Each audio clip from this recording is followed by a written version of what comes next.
You just asked me why I'm not at the gym, and I was really supposed to be at the gym 45 minutes ago. I don't want to talk about it, okay?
Hey, Instagram. Nah, that's not Instagram. I'm sorry, y'all. I was muted because I was listening to a story about a golden retriever with a really nice tail. Because his name is the same name as my dog's name. So that's what we was talking about. So, what y'all doing? It's 7:50 or 7:48. But did y'all miss me? I took it to y'all earlier, but did y'all miss me? I'm about to end this live and start it over because I don't feel like it's people on here. Thank you, boo. Sending positive vibes your way as well. What the hell is that? I ain't even fall asleep. How I got an eye crusty? Or it's just my face crusty? Oh, I used this. Let me show y'all what I was using on my face before we get started. If I can find it. It was just in front of me. It's in the bathroom on the okay, whatever. But it's the same brand. It's not this. It's Paula's Choice. She has like exfoliating wipes that come in a pack. And I use that to exfoliate. So my skin is kind of dry right now. So I'm actually gonna go in with my Biodance.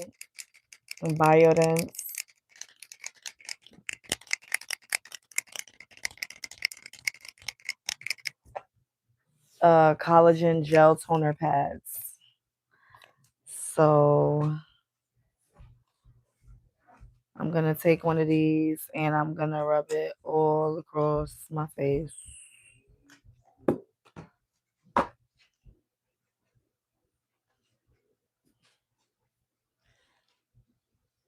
Which side is the? I don't know.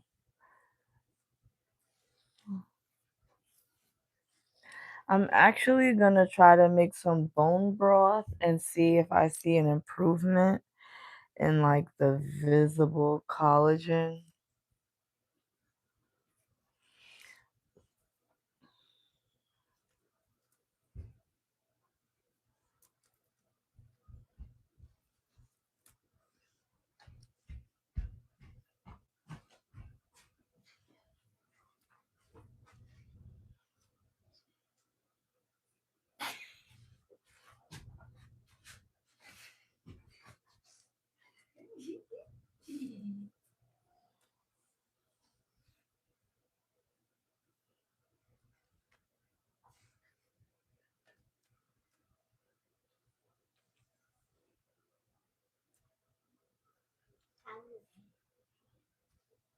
Get out.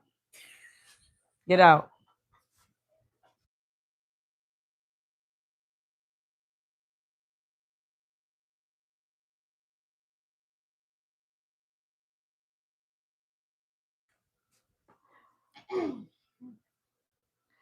Out!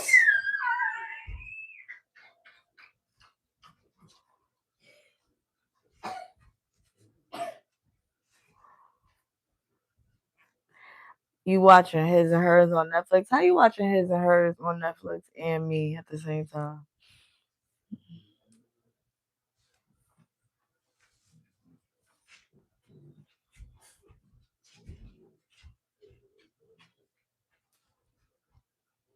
That's what I gotta do. Not that I know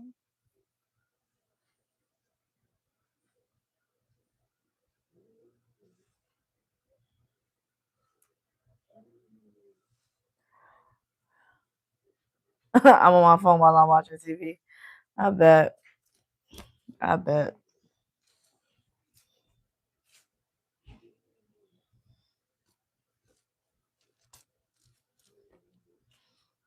Okay, that shouldn't go there. I should put this.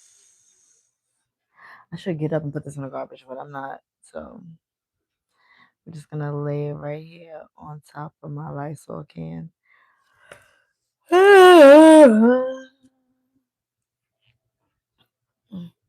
Okay, so y'all got two options. Y'all can watch me read, or I can read to y'all. So what we going to? What we going to? This is the book.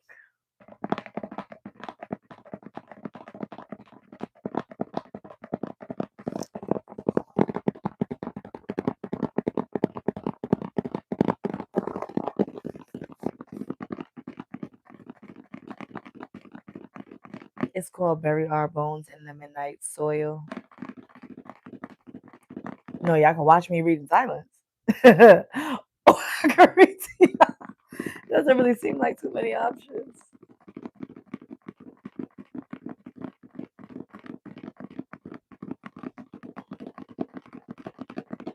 It's about lesbian vampires, to my understanding. 3 different timelines.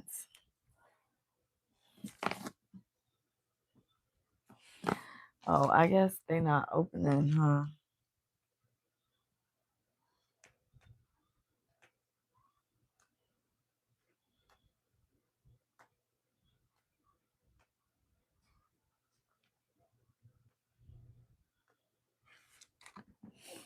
What? Lesbian vampires.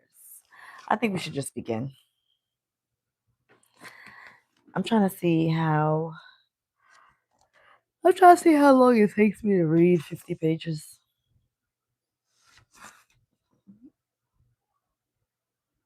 Nigga said, what?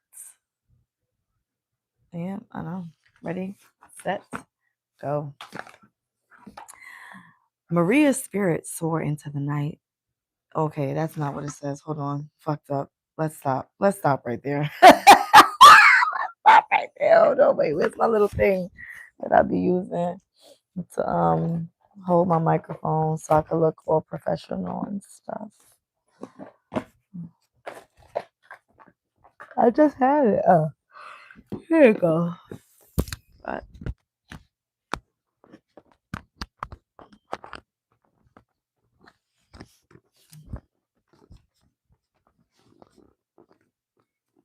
oh wait. Okay. Here we go. Energy drink. Hold on.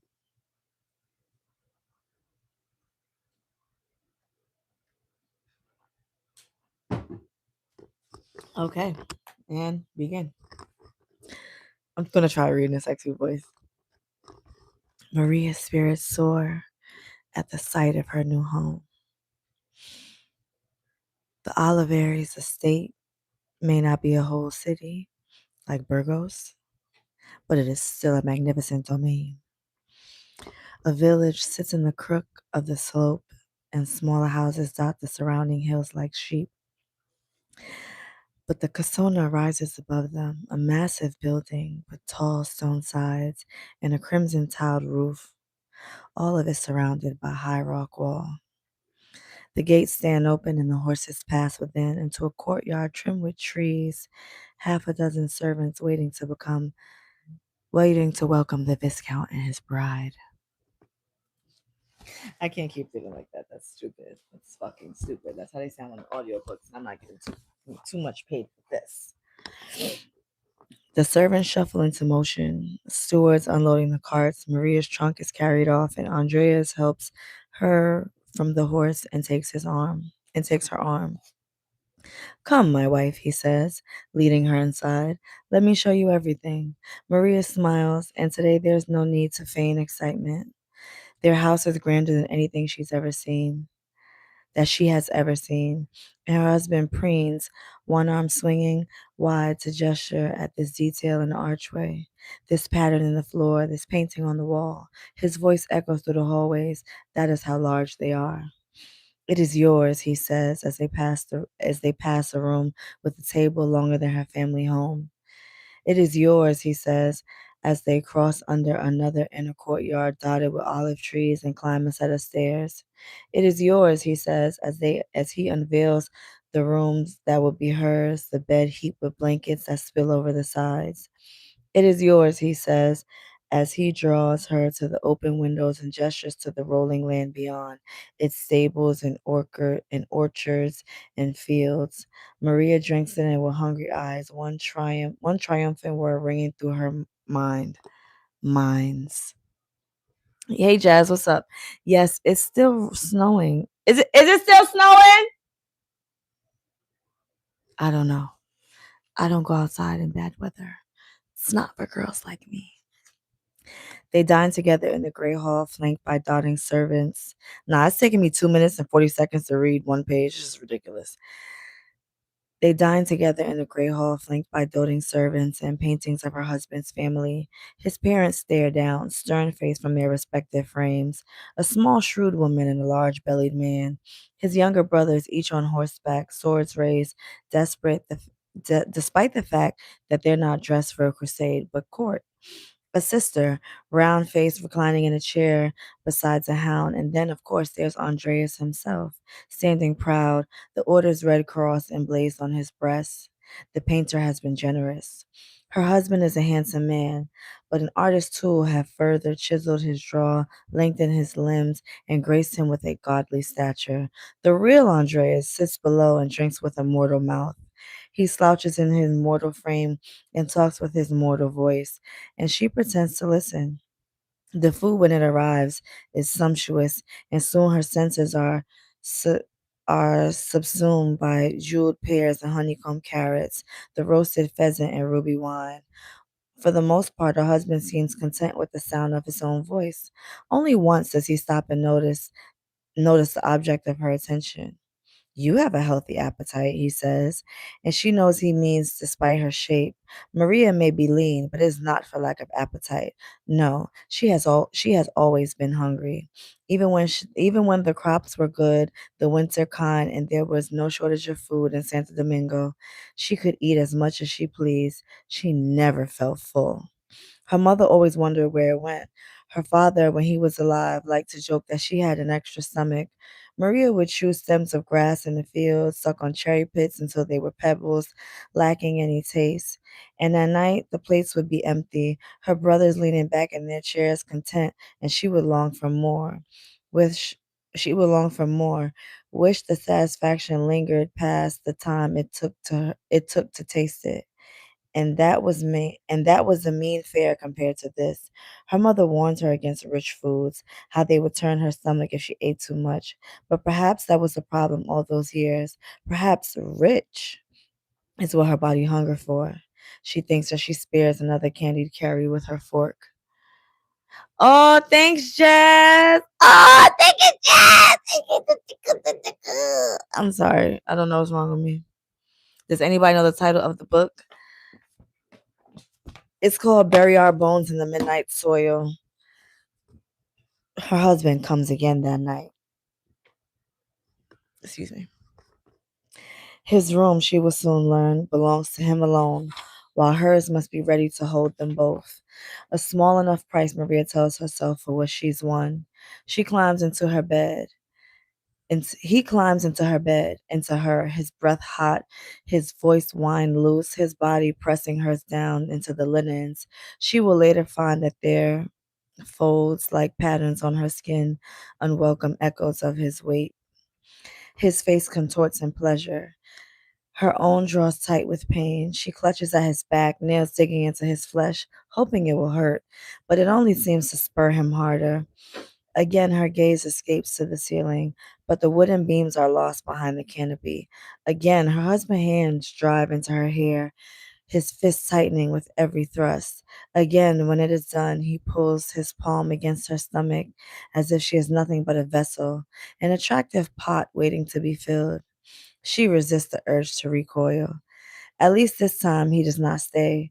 Eventually, he rouses from his stupor, rises, and returns to his own room. The bed is hers again. Maria touches the place between her legs and finds it sore, a warmth and wetness in his wake. She wishes she had paid more attention to the cook's hands in the inn, the jar she pulled, the tonic brewed. Hopes that what she took last will last another night. She doesn't dare go to the Viscount's own kitchens and ask his cooks for remedies. And so, even though she has never put much faith in God or asked him to intercede, Maria now closes her eyes and says a prayer.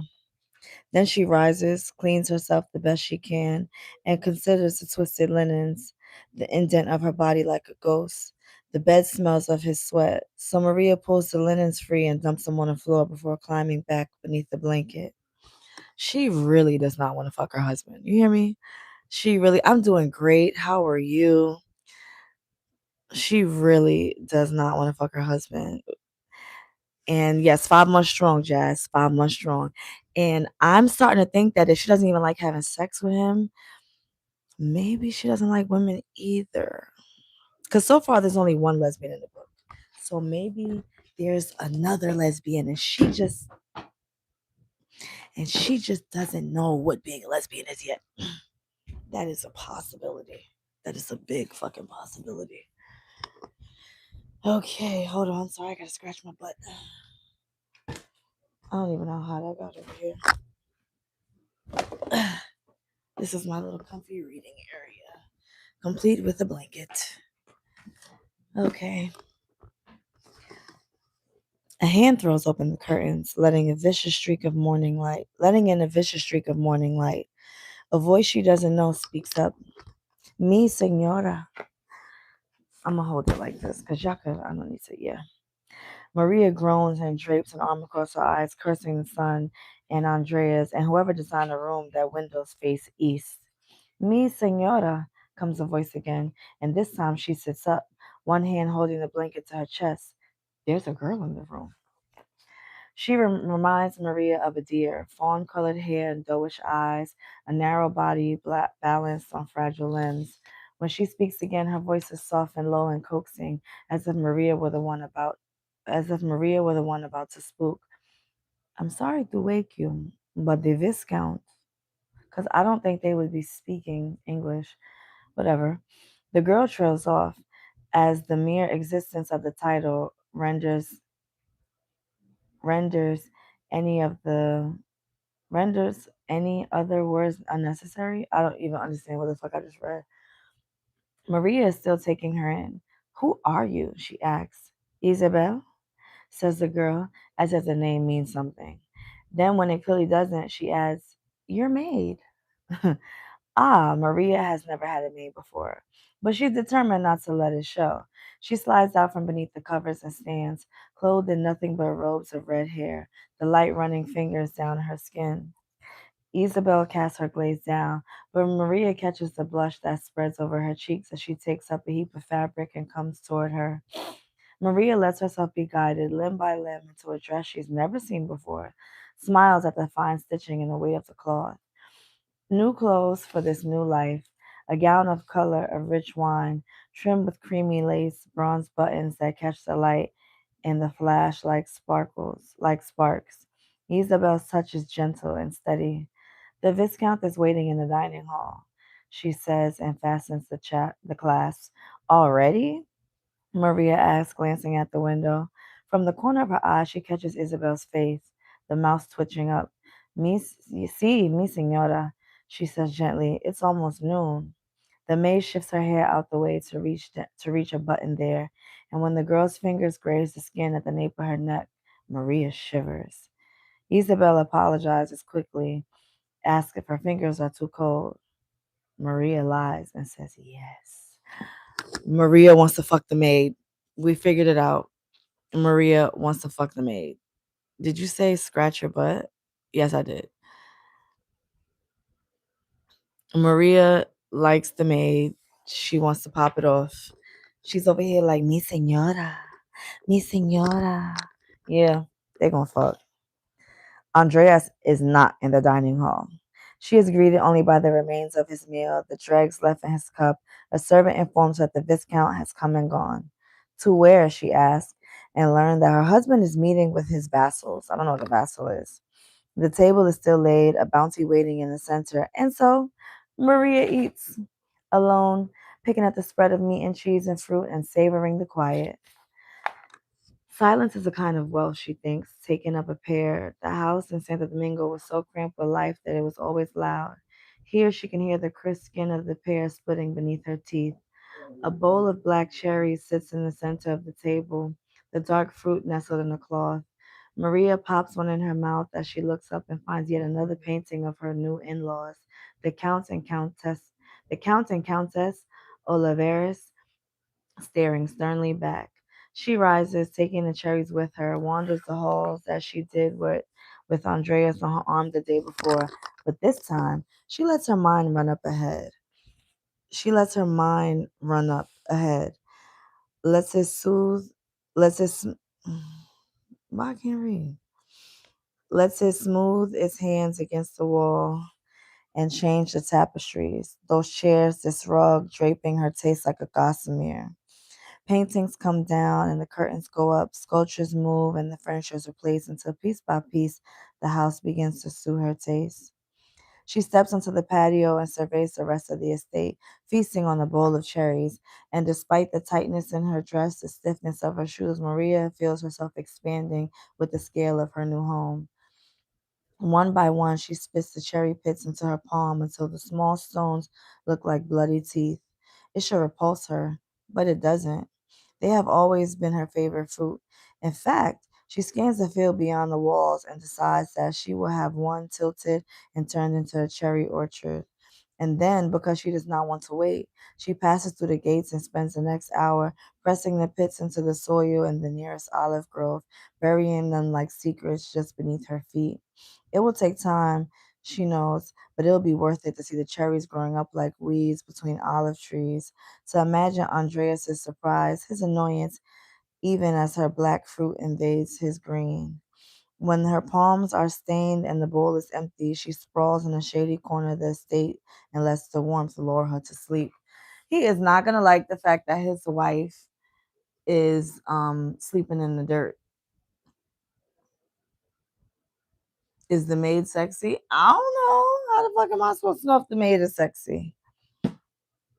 She wakes to the sound of Andrea's horse coming up the road. Maria blinks and rises dreamily, brushing dirt from her dress, and goes to meet her husband on the path. Esposa mia, he says, but there is no kindness in it, only a tight contempt. He dismounts and takes her arm, finger digging roughly through her sleeve. What are you doing out here? He demands, as if he'd come upon her in the middle of some foreign city and not the fields surrounding their estate. He does not wait for her to answer, is already turning her back toward the walls. You must stay within the gates.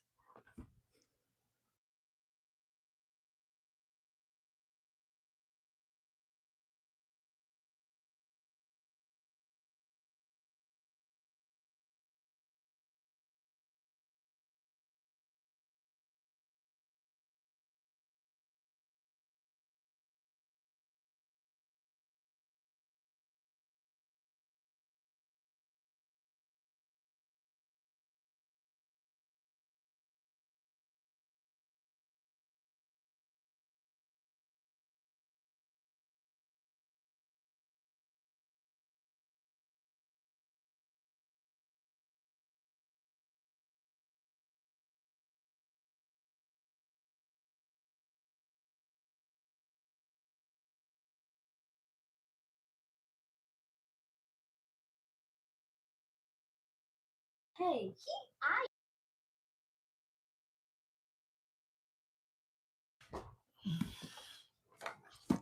don't got no fucking kids. I don't know why I keep saying that. Yeah, I don't know why I keep thinking that. Must is the word that has always made Maria bristle. Why? She asks. These are your lands. And she's quite proud of herself for saying your and not our or my. But the words do nothing to appease him. A groom hurries up to relieve Andreas of his horse, and he turns toward him, surveying her as if for damage. Because, he says, one hand drifting up to cup her cheek, you are a jewel. Others might see you and grow greedy. Oh, I like that. I like that. Let me write that down. Hold on. Let me write that down.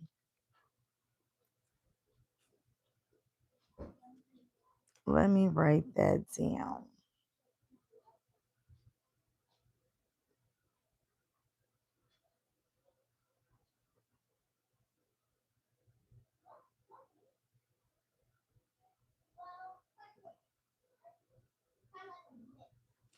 Okay, what page am I on? I'm on page 54.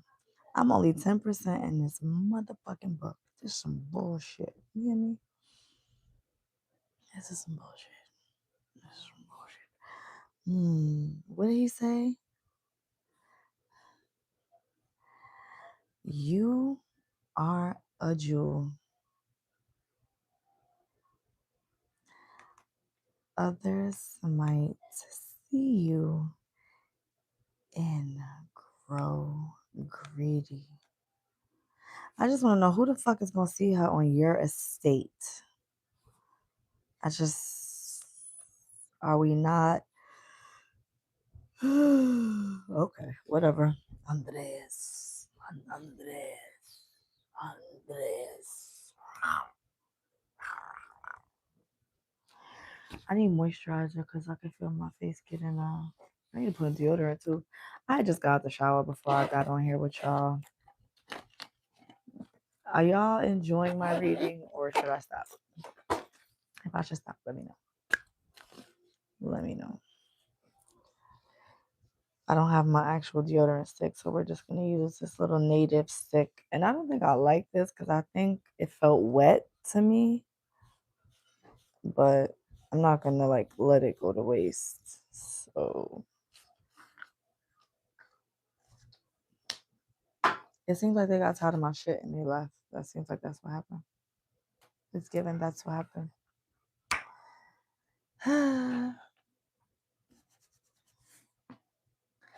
Let's see. Maria wants to laugh. There are nothing but field hands, workers, and if she wanted one of those, she could have stayed in Santo Domingo. Do you think so little of me? I think the world of you, he answers blithely as he leads her back into the house. And that is why I want you to myself. I don't know. I just feel like, Spanish people be so romantic. That night in bed, when Andreas runs his fingers through her hair, he grips it tighter. He wraps the strands around his fists as if they're a set of reins and doesn't let go until he's come.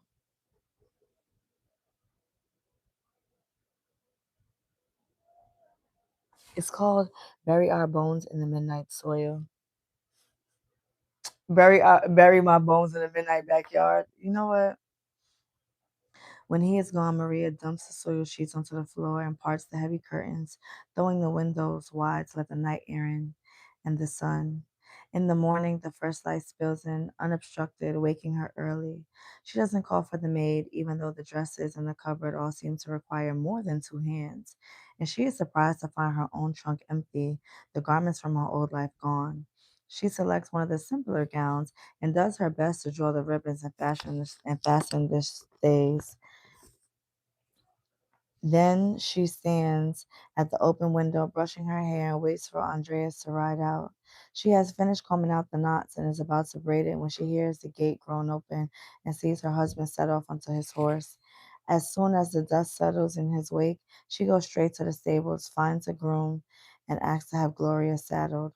The grooms stare at her, aghast, perhaps by the sight of the Viscountess's loose hair or the undone ribbons at her back, and then blushes deeply and says, "It won't be possible." And yet, the dapple gray mare is right there, black eyes blinking in a stall behind him. Maria runs her hands along its neck. Is something wrong? The groom shakes his head. No, mi signora, the mare is fine, but you are not to ride her. Her temper flares. She is my horse. The groom only grows more flustered. I'm sorry, mi signora, but it's not safe. You do not know these hills, and this mare is young. You might come to harm or fall. It quickly becomes clear that he is nothing but a puppet. Andreas' orders fed between his teeth. So the Viscount forbids it then? The groom bows lower. Please understand, he says, and those are the first words that do not have the echo of her husband's voice. Maria scowls at the wooden gate that separates her from the horse. What did the Viscount tell you to do? If I try and ride her. The groom gives her a miserable look. I am told to hobble the horse. It has been a warm morning, but now the air grows cold. Anger rises in her throat, and she can almost feel the rough fingers knotting in her hair. Maria swallows hard, touches the ruby pendant at her collar, forces the breath out of her lungs, and bends her mouth into a patient smile. There will be no need for that, she says, looking up at the stable roof and the slices of sky beyond, the beginnings of a cloudless day. The weather isn't suited anyway. The groom sags in relief. Very well, mi signora, he says, and Maria turns and strides back into the house as if it's her choice. You don't want Shorty going outside to the point that you're gonna break the fucking leg of the horse so that she can't go nowhere? That is fucking shisty. Maria swallows hard. I might need to meet her.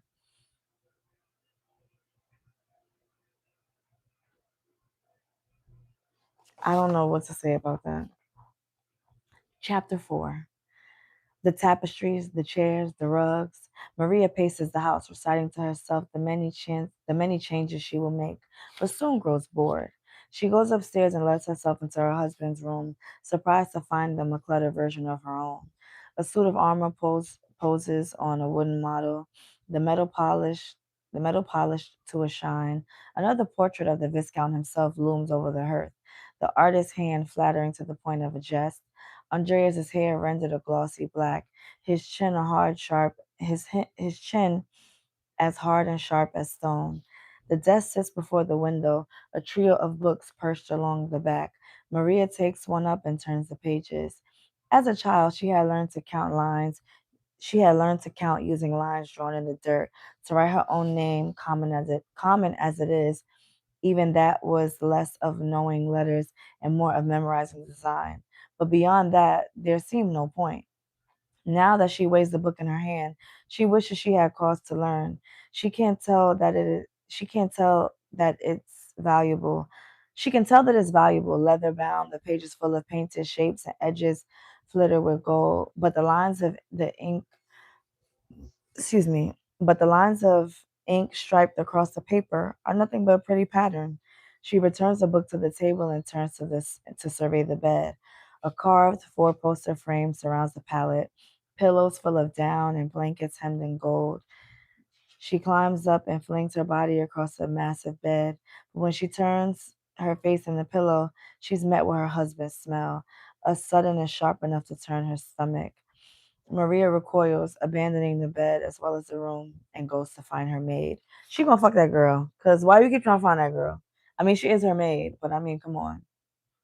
How did you get insights to that? What? Insights to what? If Slev is a vampire, would you let her bite you? Absolutely not. Fun fact, I've always wanted to change my top veneers to fangs, just like to kick things off. But it just doesn't suit regular life. Yeah, I know.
Yes, I do have hats for sale. You go to the website unavailablemade.com. I have my beanies on sale, and I think I have some other hats on sale. The beanies are $25. If you buy four, you get free shipping, or if you purchase anything for $100 on the website, it's free shipping with the code CART100. It's at the top when you go to the website.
Yes, jazz is amazing.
This is why, so I could do one of these, and it's funny.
The Lord gave me the titties to jiggle. Oh, booga, booga, booga.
Hello, guys. I'm back.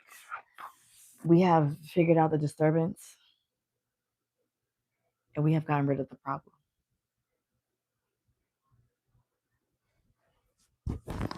Someone was talking about my titties. I wish I could throw them in a circle, but I can't. So, whatever.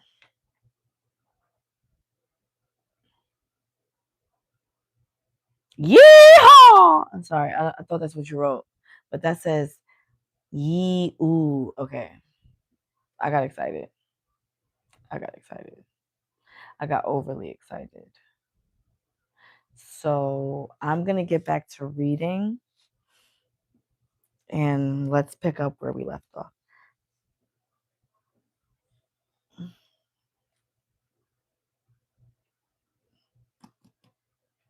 Okay. The servant startled at the sight of the Viscountess, bowing and veering out of her way, no doubt wondering if she's lost. Hi, baby. Their quarters are simple compared to the Casona's main rooms. The same stone walls minus the adornments, the rugs worn bare by rushing feet. Maria finds Isabel in the kitchen, elbows resting on the counter, a fistful of cards in one hand and a cup of wine in another. Across from her, a man, so old his face is more wrinkled than skin. That's fucked up. Lays down his own cards as the cook elbows him aside to turn out a loaf of bread. There is a moment before they see Maria, a moment when Isabel's eyes are not cast down and the sun catches the strands of light in her braided brown hair and turns it gold, a moment when her expression is unguarded, open, and she looks both tired and amused, one brow arched in a weary smile tugging at the corner of her mouth, and then her gaze drifts down to the doorway and Mi señora, Isabel yelps, nearly spilling the cup. She throws the cards as if they burned her and ducks her head, eyes going to the floor at Maria's feet. The old man shuffles backwards and bows, and the cook stops waving a towel over the bread and looks around as if searching for an escape. Finding none, she too goes still. Eventually, Isabel chances a look up. I'm sorry, Miss Senora. I thought you would still be sleeping. Her gaze flicks over the half fastened dress, the ribbons Maria tied and failed to reach. You should have called for me. Maria thinks of her horse locked in a stable and smothers the flare of rage before it spreads. She shakes her head dismissively. What's this? She asks, flicking her fingers toward the cards on the counter. Nothing, answers the maid quickly. Then, only a game.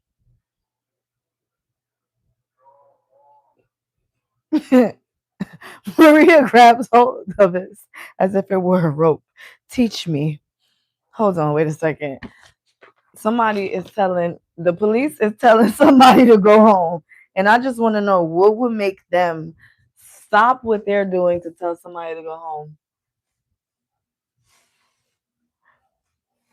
Especially, that is a lot of snow on the street, you know?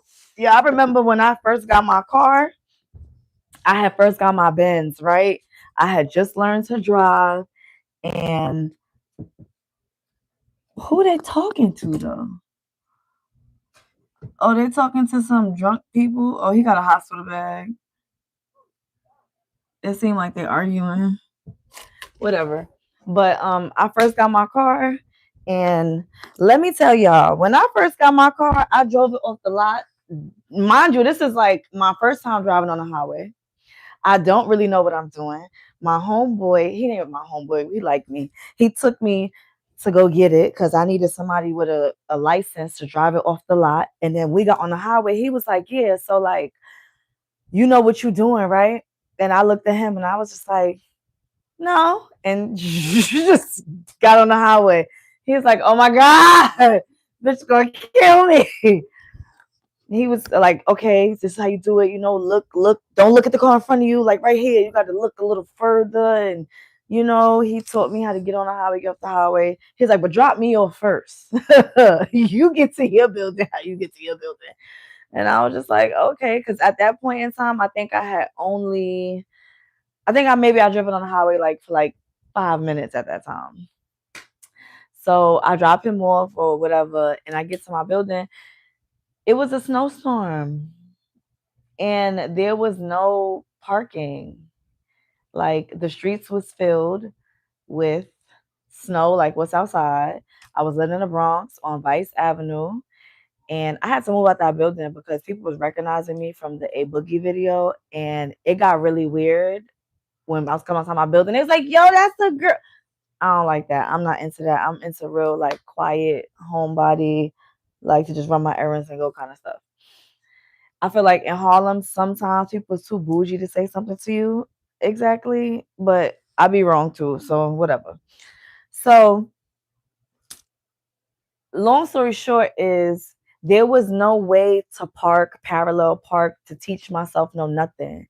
The snow was so high that you had to just reverse into a parking spot that somebody else dug out. Like if that makes sense. Like you had to go over the snow in their tracks. So at this time, there was like just two lines going diagonal, like across the snow. And I just parked diagonally sticking out in the street. Everybody was, because you couldn't move the snow to get into you couldn't move the snow to get into the spot. So it's like if the street was like this, my car was just parked like this. I found one parking spot at the end and just like that. That was it. And then after that, I was like talking to some dude, and he was like, "Nah, I gotta show you how to park." So I'm looking at the camera, and he like covered the camera, like, "Don't use that. Use your mirrors. Use your rear view mirror. If you gotta turn your head and look, turn your head and look. The camera is not exact." So after that, I started turning, looking. Okay, like I learned how to park, but the whole snowstorm, I was just parking any which way. And if I had to go somewhere, I'm parking in the lot because I don't know what else to do. I could pull into the lot. I don't know how to parallel park. I couldn't park on the street. So it wasn't until all the snow was melted, and it took like 3 weeks, 4 weeks, maybe it took like a month and a half for like all the snow to really go down enough that I couldn't like get away with it anymore. I was always catching. No, I never got my car towed for parking. Well, one time, no.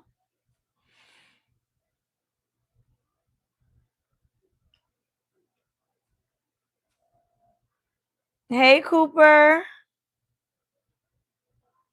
Nigga say, yes, my queen. I am coming.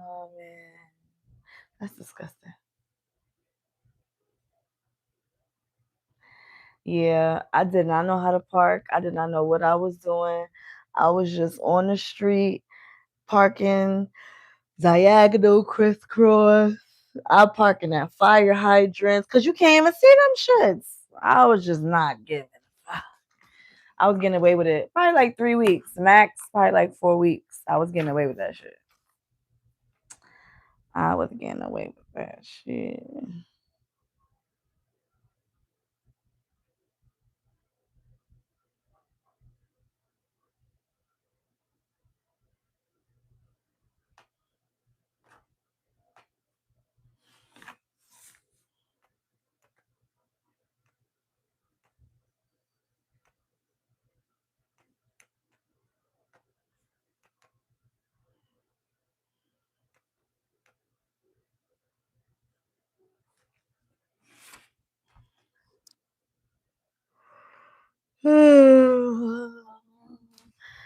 Why? I don't think I've ever had my car. No, I had a boot put on my car though.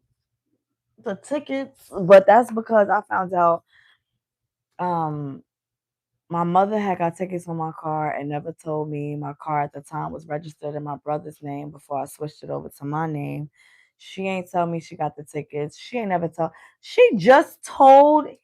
First of all, he just told me that she got the tickets in May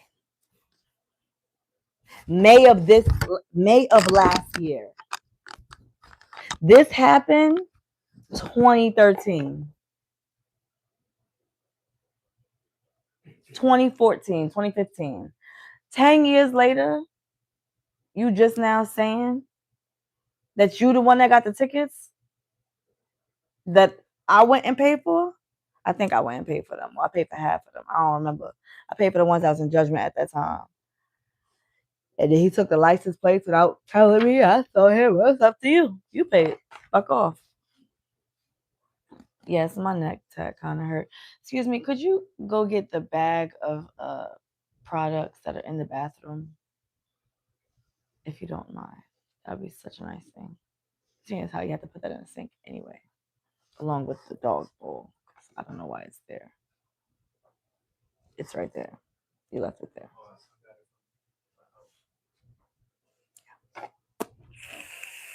What's a night rider?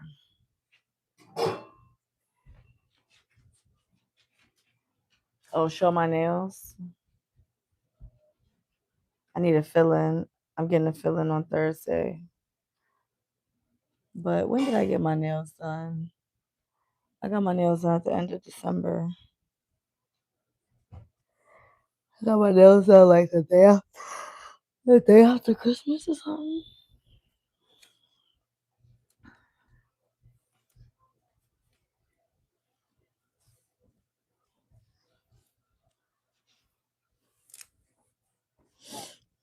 Yeah, I got my nails done like the day after Christmas.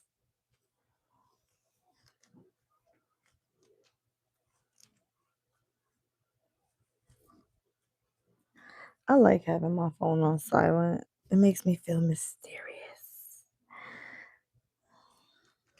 They'd be like, oh my gosh, my phone is ringing. Somebody wants to talk to me. And it's crazy because I think my phone rings more when it's on silent than when it's not. Yes, I'm gonna read some more of the book. I don't have skid mark panties, and I've never sold panties, so oh, I love you too, baby. Okay, it's called Chinchon.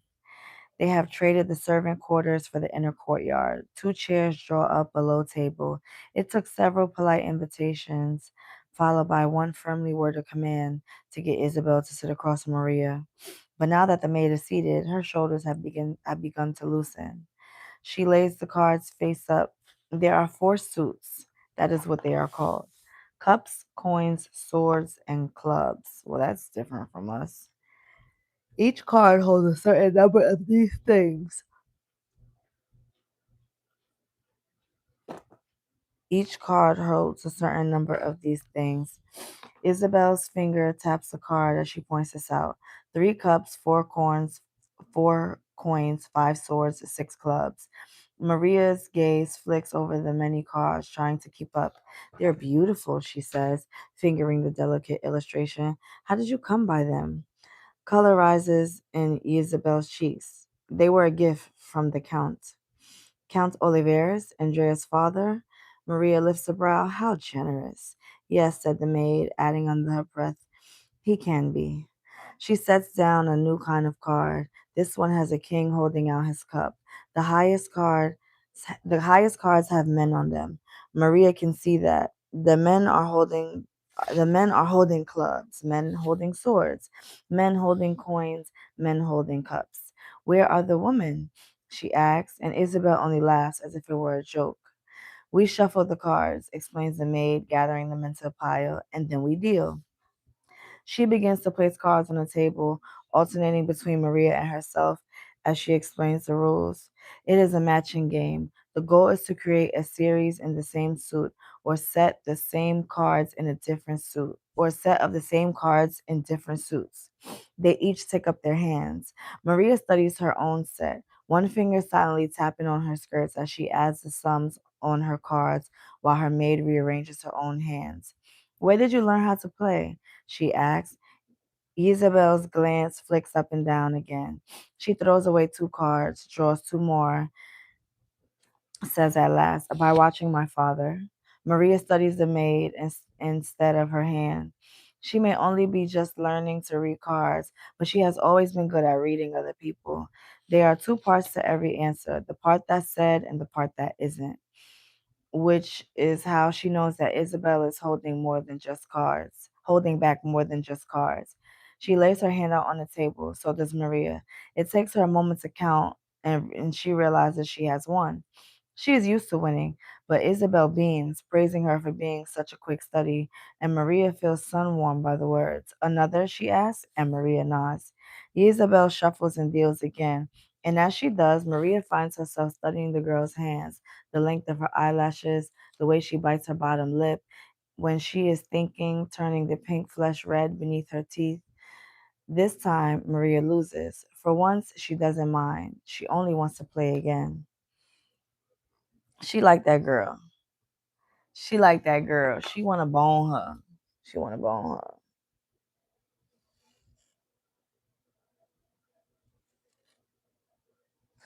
So we talking about this on live. We're reading a book together. We're having some quality, fundamental time. Is that okay with you? If that's not okay with you, let me know. Oh, my lashes look so pretty.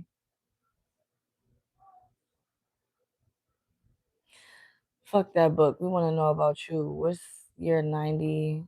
What's your favorite 90s sitcom? My favorite?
Okay, so we're gonna start back. Chapter 5. A fortnight passes in this pleasant way. By night, Maria subjects herself to the Viscount's attention, but by day, she's left largely to her own devices. Andreas is always busy, though she is never sure with what. Something to do with his lands and the direction coin is meant to be flowing upstream. Honestly, whatever he speaks of work, her mind begins to wander, already planning how she will spend her day once he is gone. She does technically obey her husband. She resists the urge to venture out unchaperoned, instead, finding ways to amuse herself within the walls. She takes her meals in different rooms each day and learns the details of the house by how the light moves across the walls. Has the furniture rearranged in odd ways to suit her whims. The pieces all returned again by the time Andreas gets home. That is weird. And relentless as Maria is, at last she is not alone. She claims Isabel for company. At first she finds excuses to commandeer the maid's time, but soon that proves unnecessary. Isabel is more than happy to pass the day however mistress sees fit. And so they do. Sometimes they walk the whole house arm in arm as if preening for suitors instead of statues. Other times they sprawl across the sofas and play cards or dance barefoot on the stone floors, taking turns who leads and who follows. The other servants look on, their mouths set in disapproving lines, but Maria does not care. One day she dresses Isabel in her clothes, ignoring the maid's protest as she fastens the clasp of the collar and binds her brown hair, pausing only to study the strands that curl along her nape. When she is done, Isabel stands stiff as a doll in an ornate dress, and then at last she gives a cheerful twirl. How do I look? Maria stares because she can, taking in the crimson fabric cinched around the other girl. Oh shit.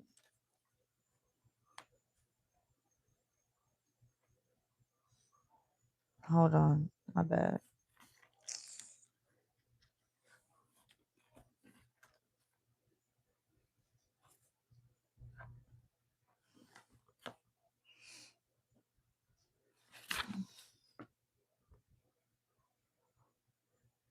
Revealing the curve of her bosom, the divot of her narrow waist.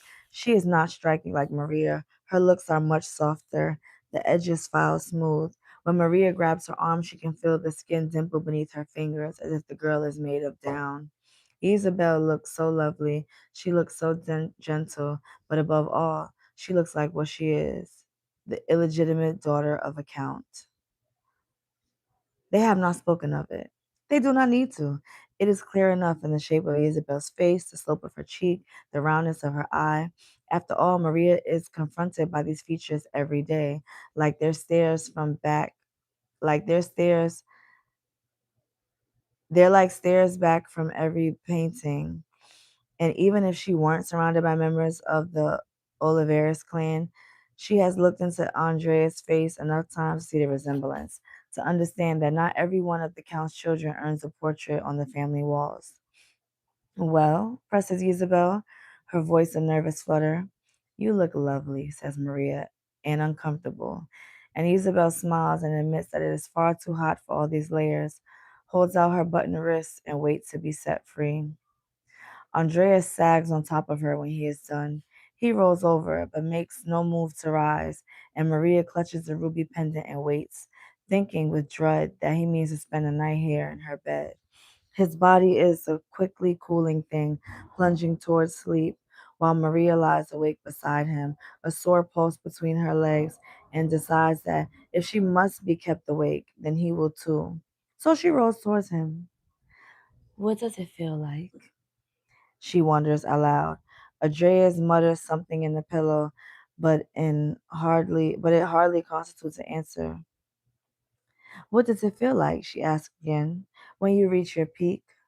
Andreas twists his head on the pillow, brow furrowing at the question. Why do you ask such things? And perhaps scolding in his voice is meant to cow her. But it doesn't. Maria props herself on an elbow. I am by nature curious. Besides, she adds, I want to know my husband better. He sighs, looks around the room as if for refuge. Finding none at last, he says, it is a building pressure, and then a release. Maria hums in thought, and it seems to bring you pleasure, yes? Of course. Well then, she says, sitting up, what of mine? Andreas looks at her as if she has grown a second head. Your pleasure? He asks dismayed. Perhaps if you touch me in other ways, she ventures, fingers drifting almost absently to the nape of her neck. The Viscount's dismay hardens, and then into something like contempt. This is a sacred act, he says. Your pleasure is of no consequence. He rises as he speaks, putting distance between them as if the very conversation is indecent, as if he did not spend the last half hour buried inside her. My body was made to expel, he says, yours to receive, and God willing, to grow heirs.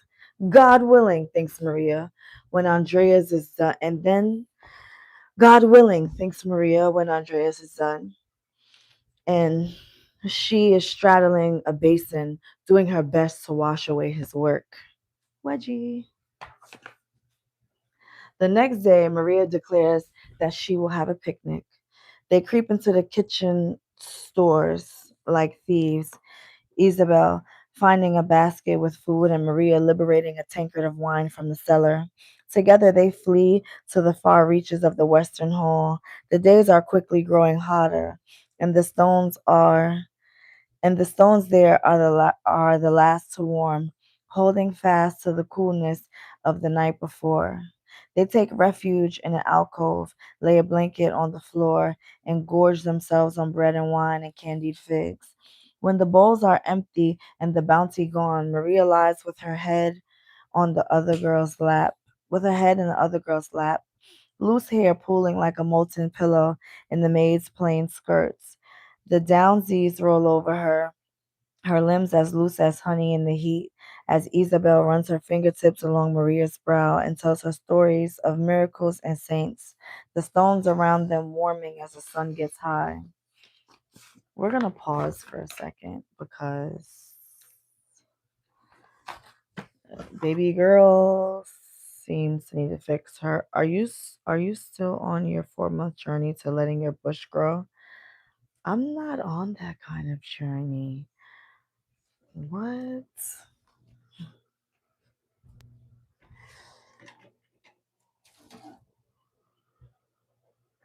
I am not on that kind of journey.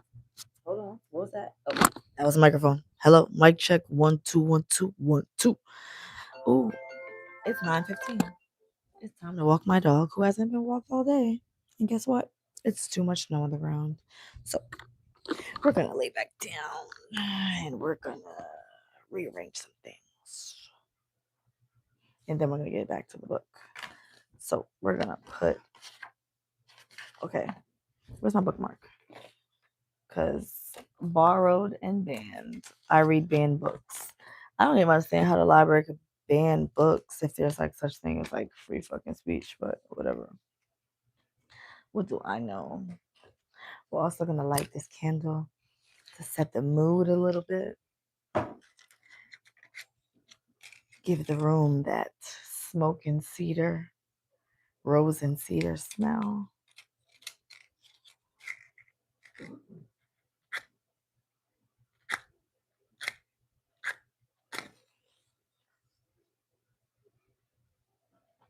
It's a wood candle, so it's gonna give a nice crackle, snap, pop, Rice Krispies. Just gonna. Oh, I smell it already. Yeah, I love that.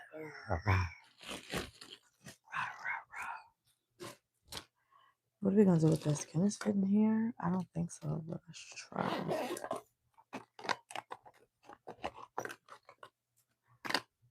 I think it can. Oh, that can't. That can. Oh, that can. Ow. Oh, maybe it can't.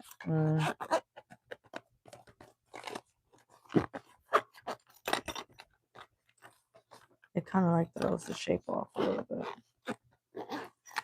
So we really doing this gangsta SWV or TLC. Fresh Prince of Martin is a hot dog, a sandwich. A hot dog is a sandwich. Martin or Fresh Prince. I'm gonna have to go with Will. Yeah, because I ain't learned shit from Martin. Nope. Yeah. SWV or TLC. No scrubs or don't let go. I'm gonna go with TLC.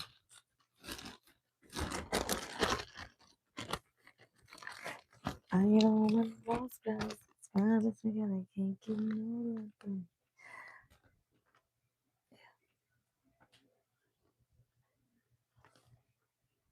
Yeah, we're taking a skincare break.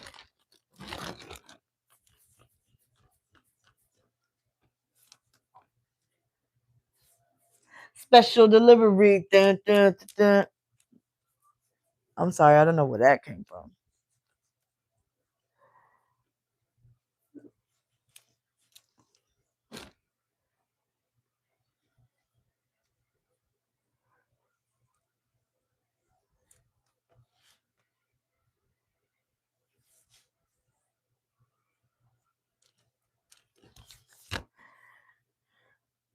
I be finding eyelashes everywhere, and it is just like hilarious every time.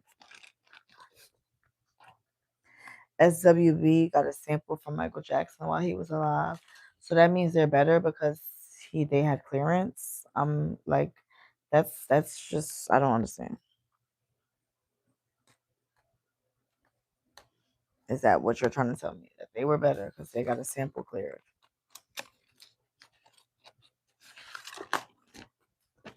Because if I go on Instagram and ask them, I think they're gonna agree with me.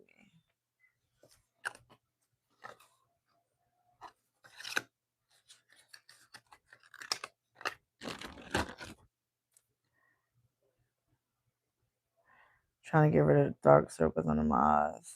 Not doesn't seem like it's really working. I think I'm missing the eye patches too, along with sleep.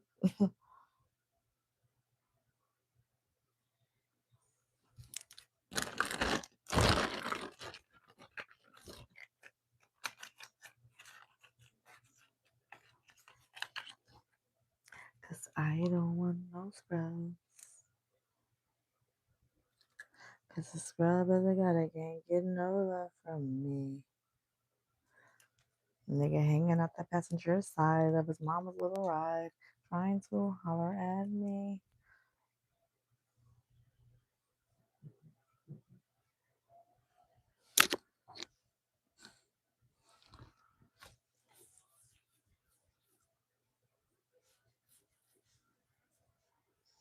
Popular and better is two different things, mama.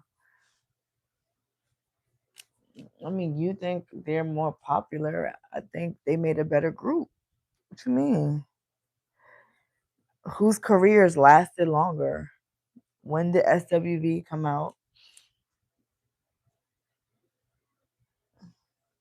Just because they got a fucking feature from Michael Jackson doesn't mean they're a better group. Maybe he just had a better personal relationship with one of them. Maybe he was friends with somebody on their management team. Maybe he was proposed that, hey, if you do this, it'll be easier for you to do that. I don't fucking know. Nor do I care.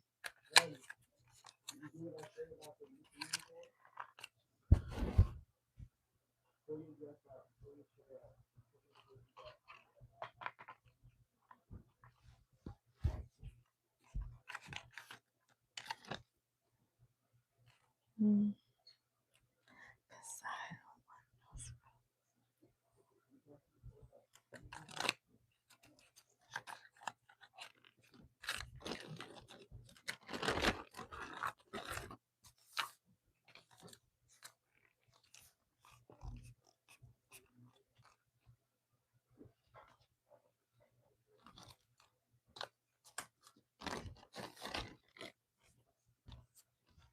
But you have to moisturize your neck, ladies. That's why when I get old and wrinkly, Y'all should be so angry. Can you close the thing, please? You letting in the cold air.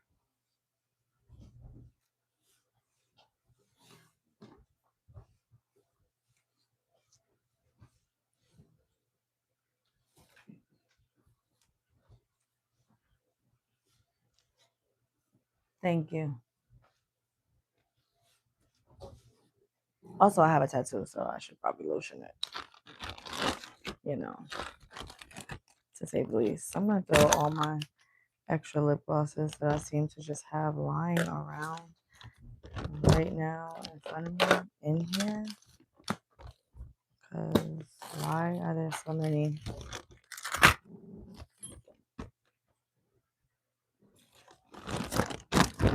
Because I don't want no scrubs. Rest in peace to the Metro card. I have this as a bookmark in my planner.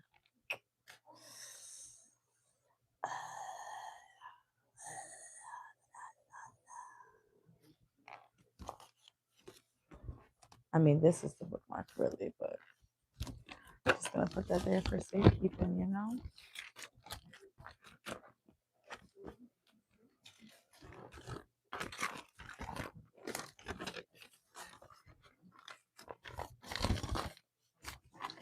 Okay.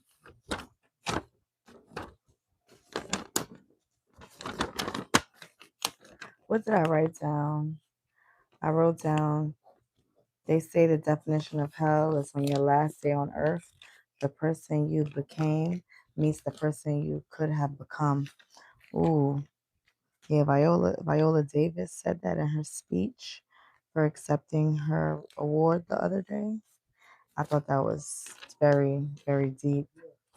And then I also wrote down something else from her speech said, I wanted success because I thought it was significance. And then something somewhere else, it was first you must have the images.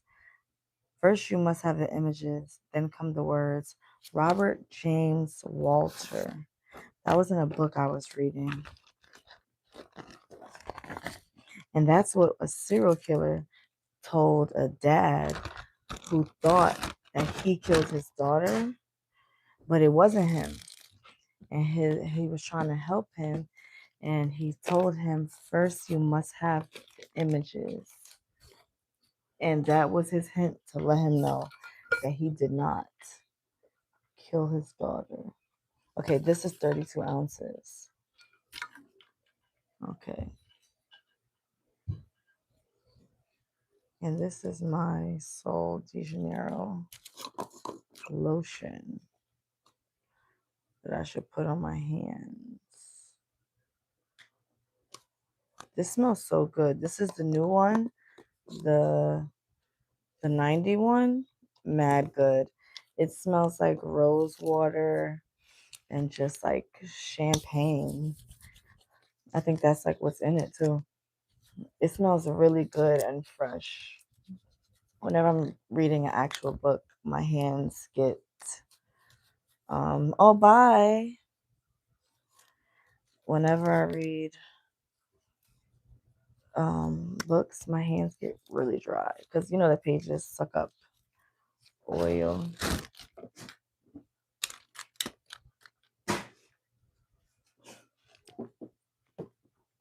Cause I don't want no scrub. Scrub is together, just can't get no love from me. Yes, I'm making up words, but ain't that what you're supposed to do? Ugh. So I'm almost at page 100. I think when I get to page 100, I'm gonna get the fuck off. And then I'm gonna actually read 50 pages by myself and see how long it really takes me. Because I would like it to take me 45 minutes until I could get to 30 minutes. That's the goal, to be able to read 50 pages in 30 minutes, which is less than a minute a page, and that might not be possible. Scary movie recommendations. Scary movies that are out right now or scary movies that have been out for a while. You know, this is like my kind of conversation. Because if you haven't seen Evil Dead, I think you should see Evil Dead and then obviously watch Evil Dead Rise. Because, like, why not? I'm trying to crack my back. Oh, it's not really letting me, it's not giving me that sound effect that I want. What's this? What's in here? What is this? Ooh, are these dollars? We should put back together. Intermission.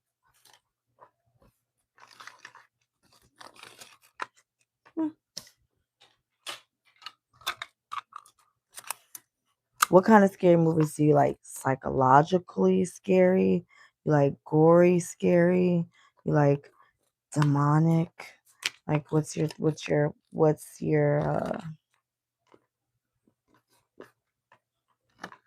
your fancy? How do you like it? How you like it? How you like me now?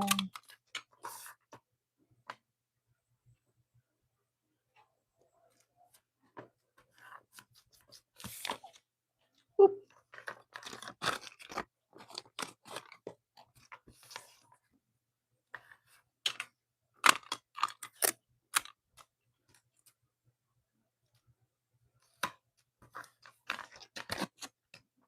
Mm, mm, mm, mm, mm. Mm, mm, mm, mm, mm, mm.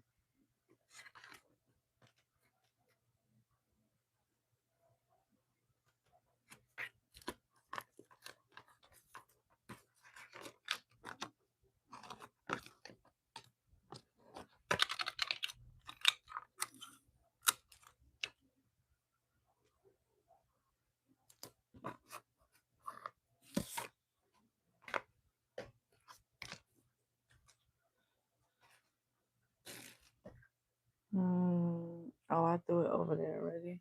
And this is my little mini. Isn't this so cute? This is pumpkin lotion that's in here, but it only had a little bit, so that's why it's in here. I like the little minis. I need to get like a set of them.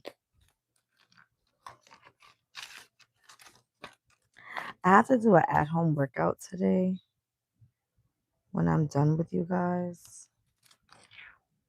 Yeah, because I'm trying to see how I should do my workout. Like, should I do like 100 jumping jacks and like 50 burpees and like something like that, maybe. I don't know. Yeah, that's what I'm thinking. Like something that's like high intensity. Maybe do some Russian twists.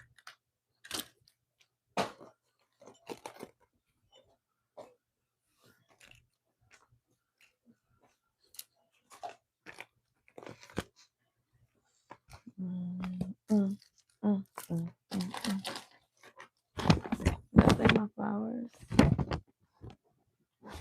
I love flowers. And I really like flowers. I'm gonna go put them in water. Oh, there you go. Y'all heard that? I'm gonna go put them in water in a little while.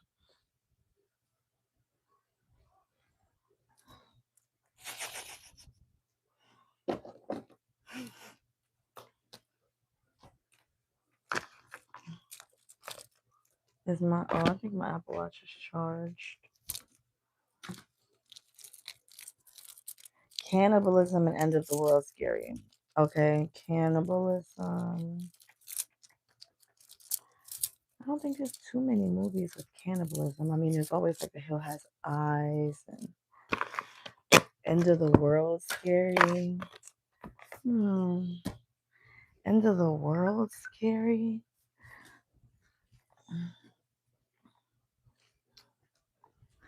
End of the World scary.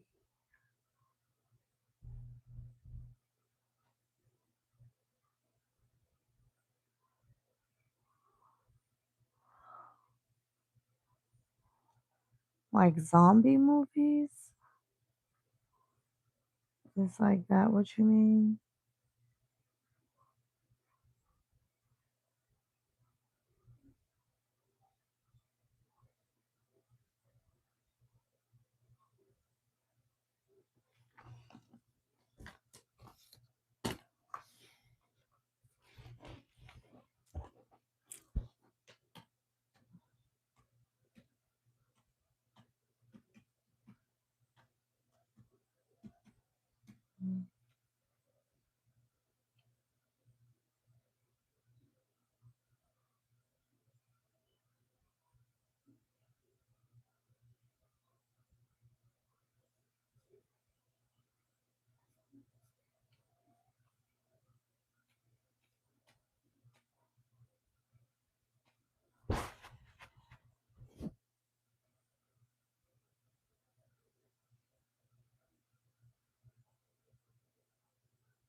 It smells so good.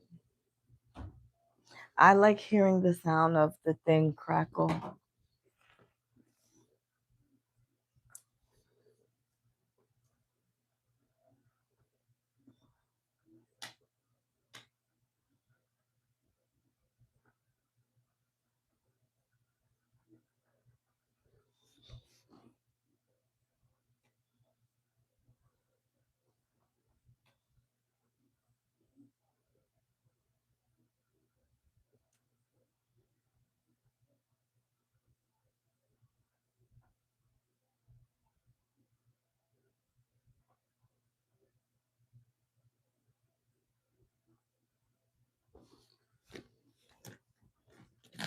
Hold on.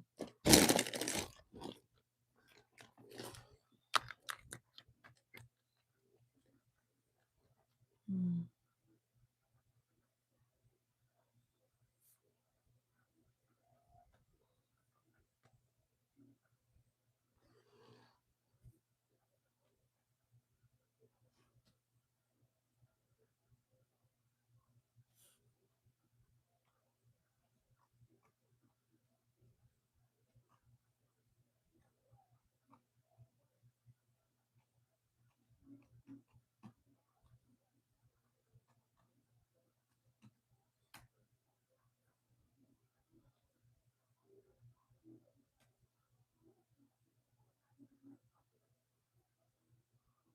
Mm. Mm. Mm. Mm. Mm. Mm. Mm. Mm. You never thought that hip hop take it this far. Sorry.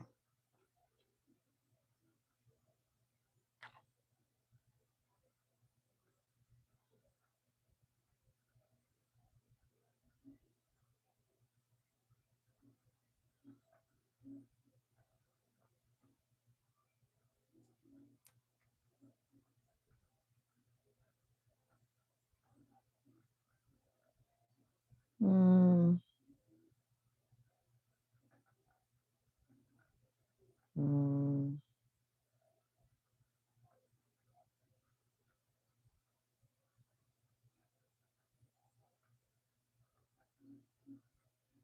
Oh, what's the name of that book? Hold on.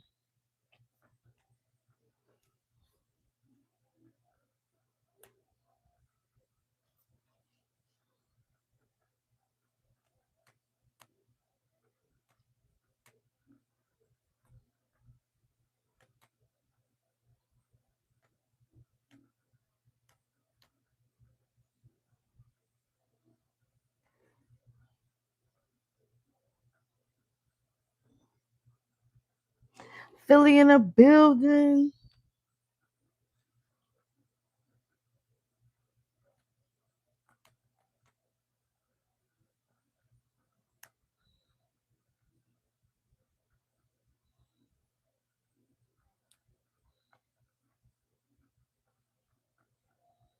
Mm.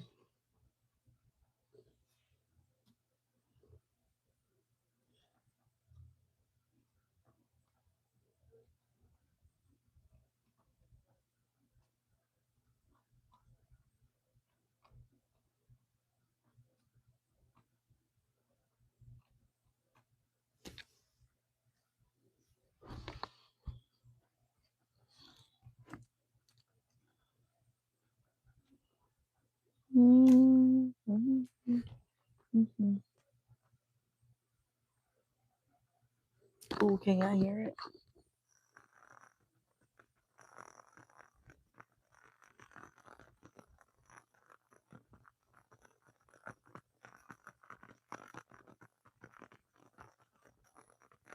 Do y'all hear the crackling? Yes, no, maybe.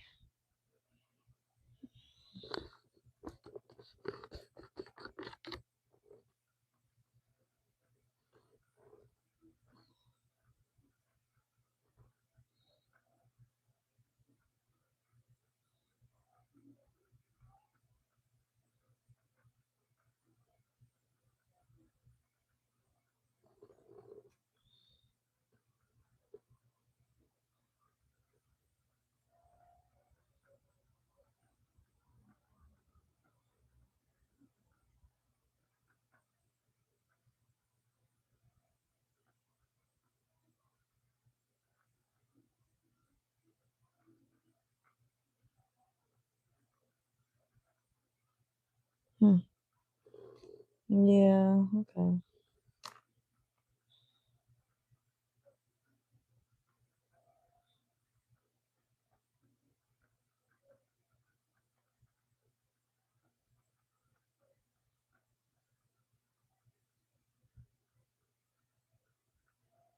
Hmm.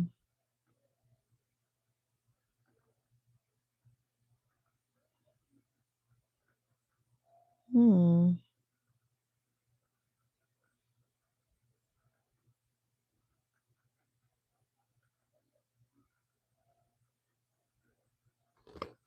I don't know. You lost me. My bad, y'all. I'm trying to I don't know what the fuck I'm trying to do.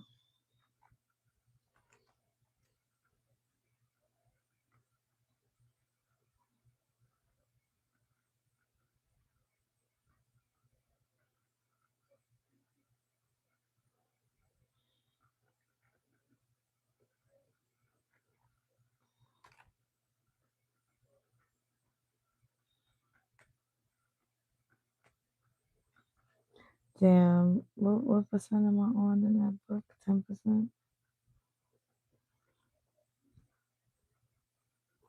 I forgot.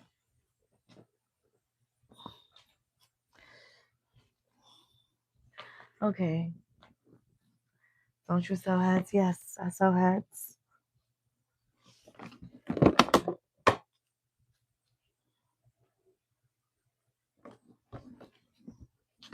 Yes, I sell hats.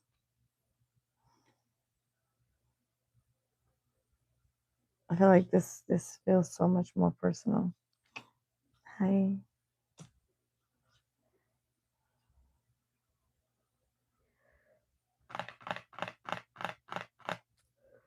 Ugh.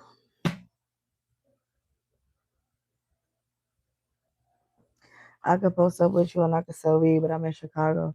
I don't need company, and somebody else already does that. What? Oh.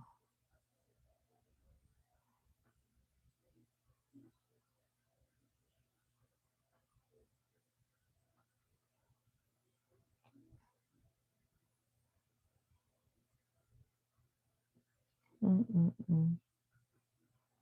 Here lies a vengeful bitch. That's the next book that I'm reading, and it's so funny. The spirit bears its teeth.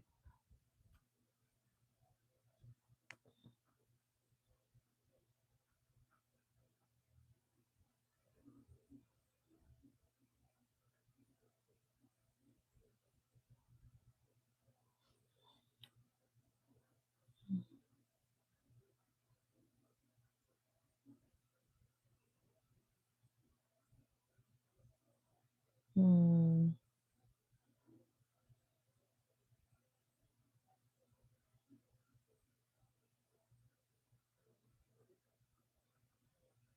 Hmm.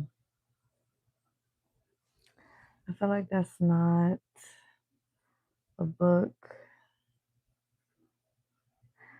Okay, so for this challenge, it's called the Alphabet Challenge. Okay, I could read I Was a Teenage Slasher. So it needs to be a book with a T, but I feel like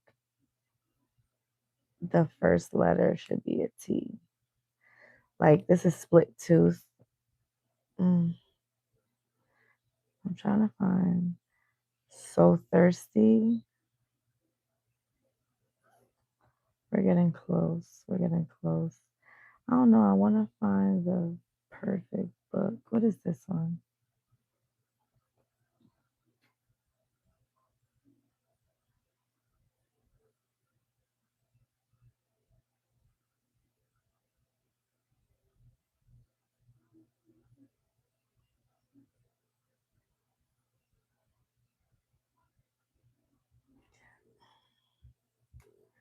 Okay, so wait. Soros X?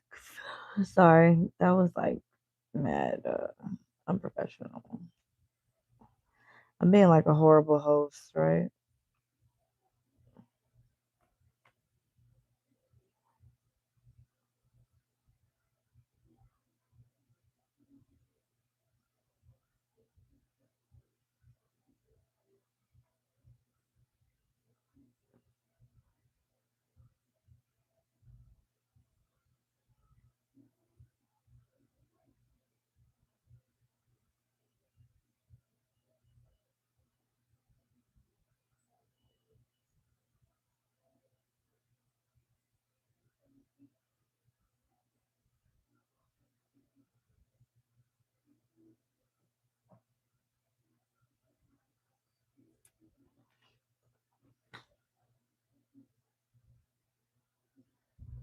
Probably because I can't even read what the fuck y'all are saying.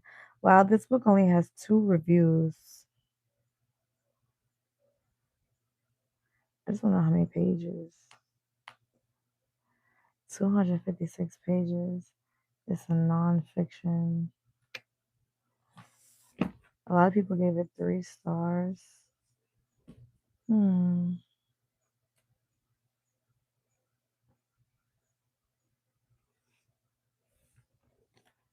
You finished the book already? What happened to You said Mariah because it's Maria. Let me see.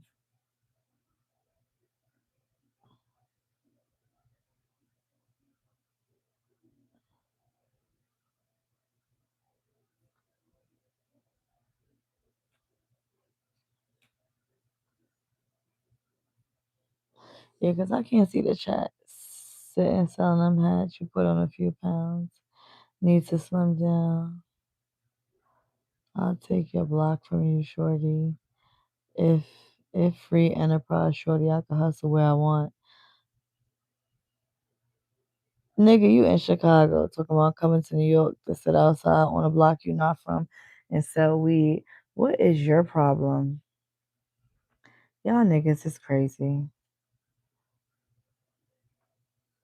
If you can't sell the weed on your block, why would you want to come to some another state and sell it on their block? That don't even make sense. That don't even make sense.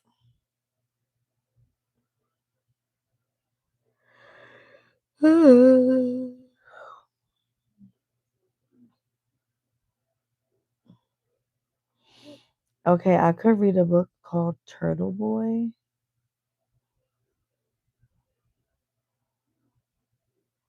What y'all think? Turtle Boy? Turtle Boy sounds like what?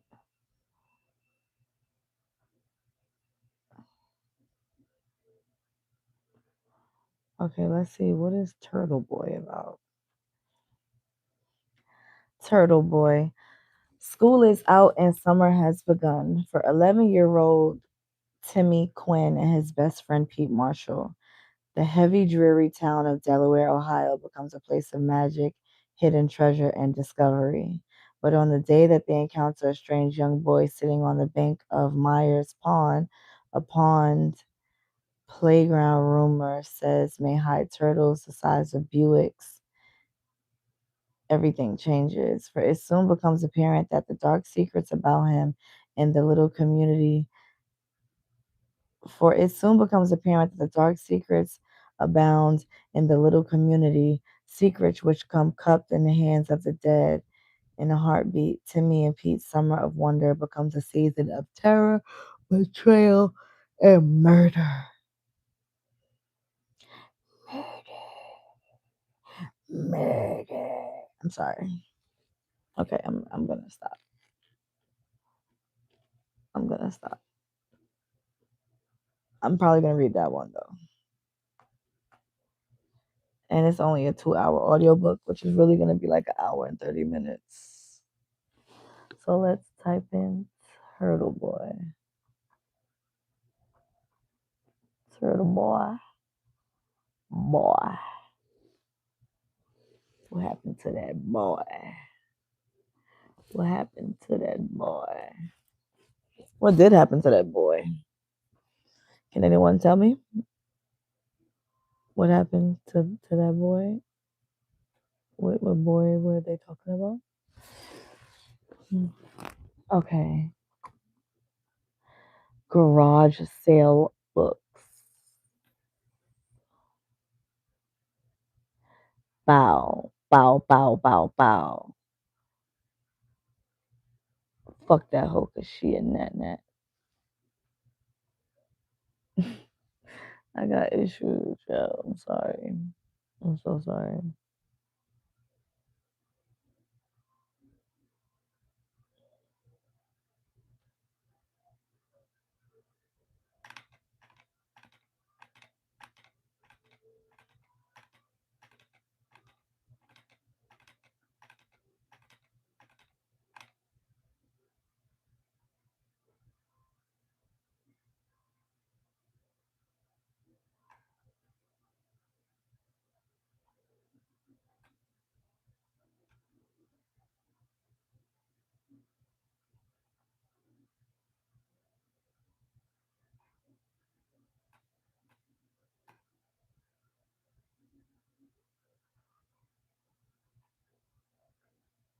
Hmm.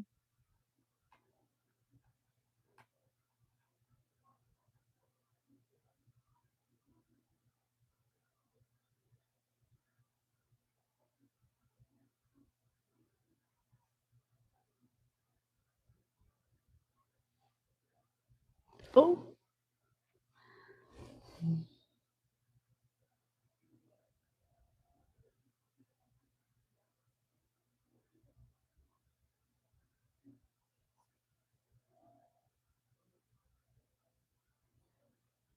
Mm.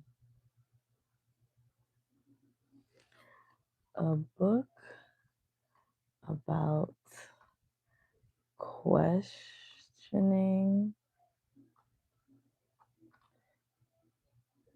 your sexual orientation. I don't even know if that's the right way to put it.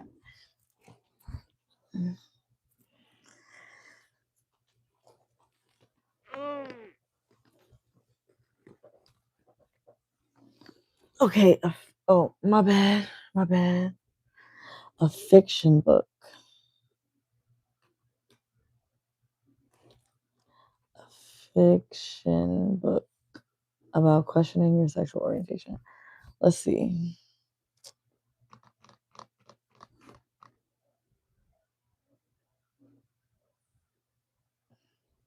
The Miseducation of Cameron Post.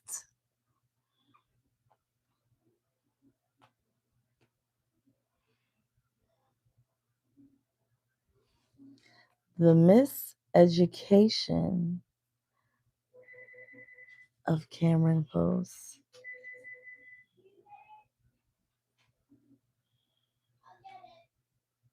Your mother is already big, so worry about her this summer, okay? You don't gotta worry about me. Me and my biggie drawers is AO motherfucking K, you feel me?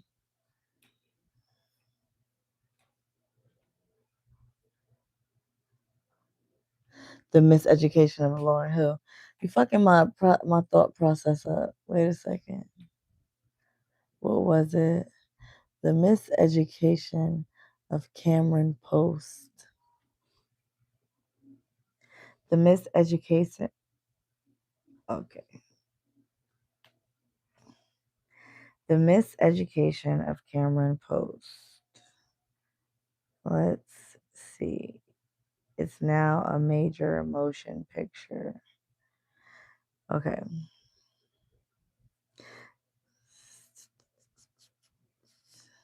When Cameron Post's parents die suddenly in a car crash, her shocking first thought is relief. Relief that they'll never know that hours earlier she had been kissing a girl. But that relief doesn't last, and Cam is forced to move in with her conservative Aunt Ruth and her well intentioned but hopelessly old fashioned grandmother. She knows that from this point on, her life will forever be different. Survival in Miles City, Montana means blending in and leaving well enough alone.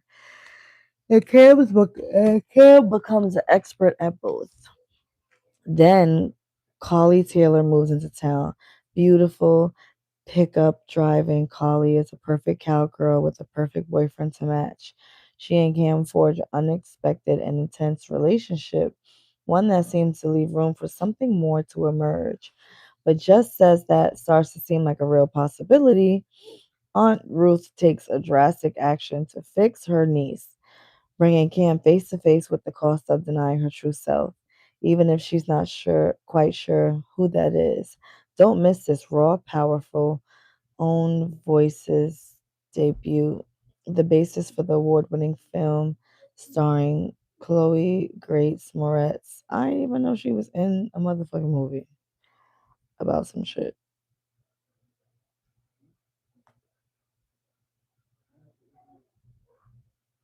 Um,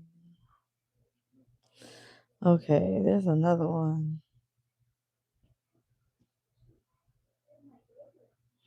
The Summer I Wasn't Me. Um, Lexi has a secret she never meant for her mom to find out, and now she's afraid that what's left of her family is going to fall apart for good. Lexi knows she can fix everything. She can change. She can learn to like boys. New Horizons summer camp has promised to transform her life, and there's nothing she wants more than to start over. But sometimes love has its own path. Okay, I'm gonna go with the first one. What the name? What was the name?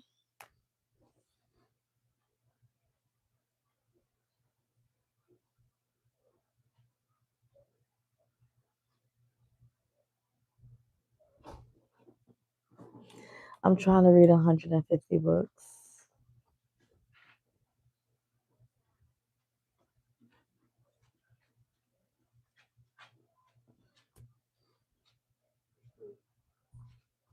Yeah, the miseducation of. Is Cameron a girl's name though? Is that a girl's name? I don't think I know a girl named Cameron. Yo, this shit just keeps coming off. It's just like, jeez, fucking annoying.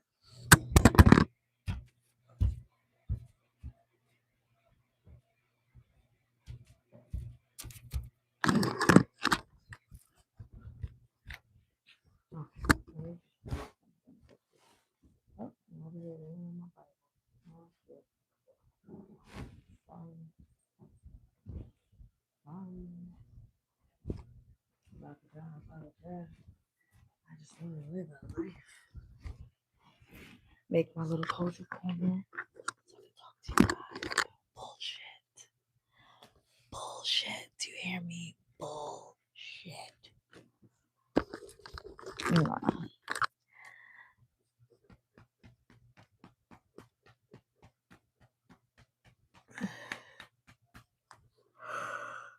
Okay. So, a book about intersex? I don't even know what intersex is. What's intersex?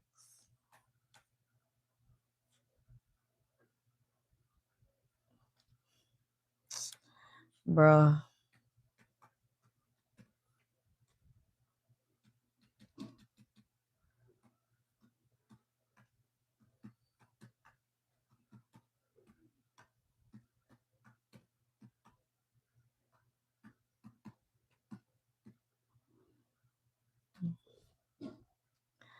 Middlesex. What?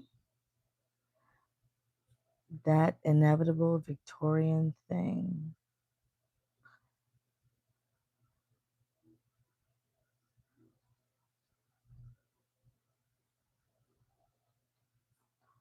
What?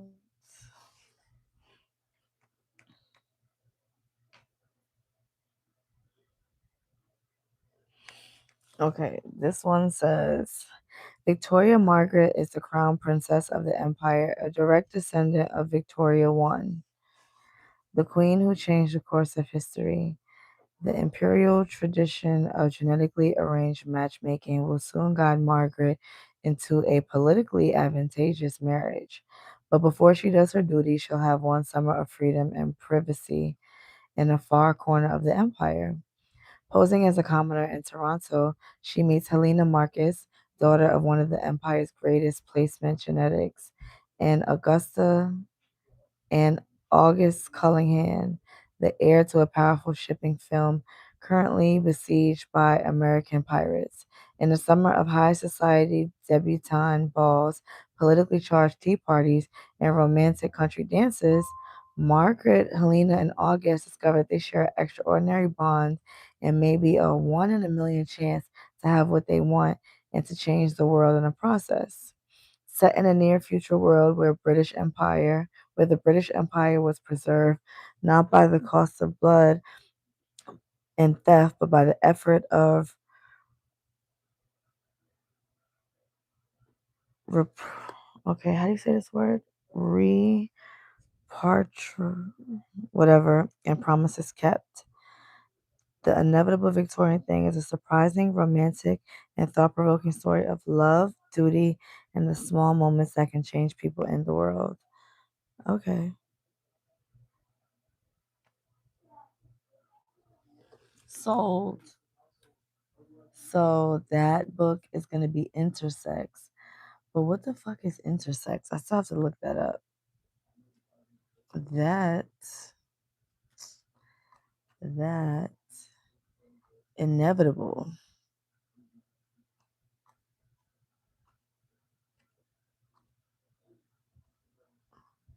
Victorian thing? I don't get that.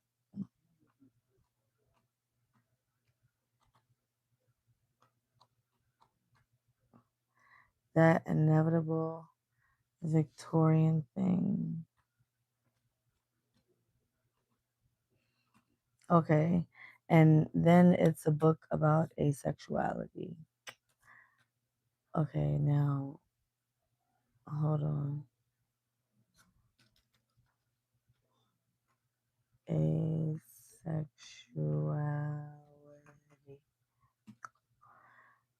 Loveless. Let's talk about love.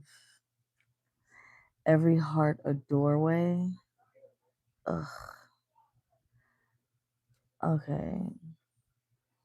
A Lady's Guide to Petticoats and Piracy. I'm gonna choose that one. Let's see what that is about. A Lady's Guide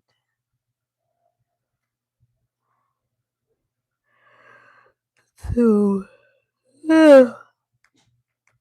Petticoats. I don't even think they have that. Oh, they do. Okay. It's a sequel. Oh. A year after an accidentally whirlwind grand tour with her brother Monty, Felicity Montague has returned to England with two goals in mind: avoid the marriage proposal of a love struck suitor from Edinburgh and enroll in medical school. However, her intellect and passion will never be enough in the eyes of the administrators who see men as the sole guardians of science. But the window of opportunity opens. A doctor she idolizes is marrying an old friend of hers in Germany. Felicity believes if she could meet this man, he could change her future, but she has no money of her own to make the trip. Luckily, a mysterious young woman is willing to pay Felicity's way as long as she's allowed to travel with Felicity disguised as her maid. Hmm. In spite of her suspicions, Felicity agrees, but once the girl's true motives are revealed, Felicity becomes a part of a perilous quest that leads them from the German countryside to the promenades of Zurich to the secrets lurking beneath the Atlantic. Okay, that sounds interesting. Okay. Maybe I'll read the first book too. Okay. Uh Ladies Guide to what was it? To petticoat and and piracy. Okay.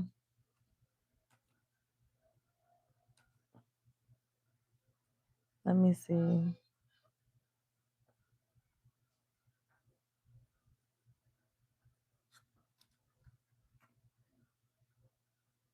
And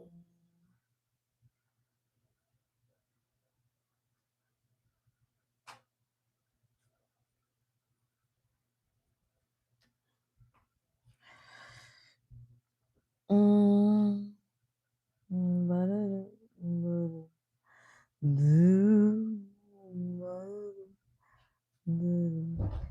it was the first time that I found your brown eyes.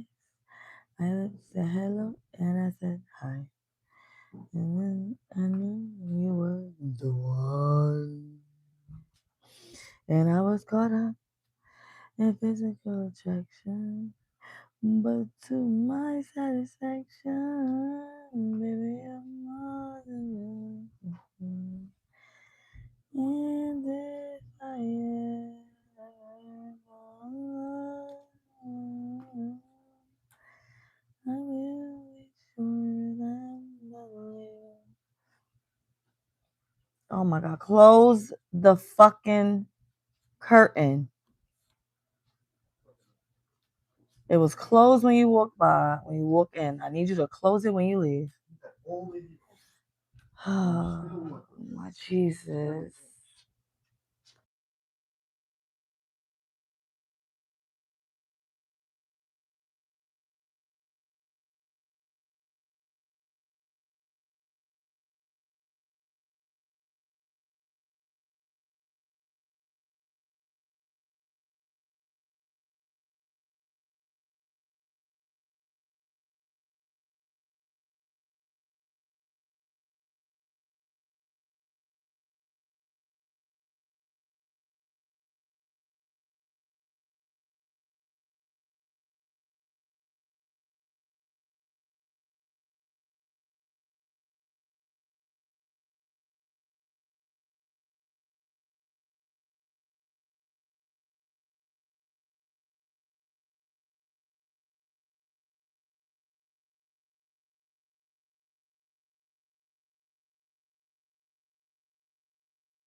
Promise that I'll never leave you lonely.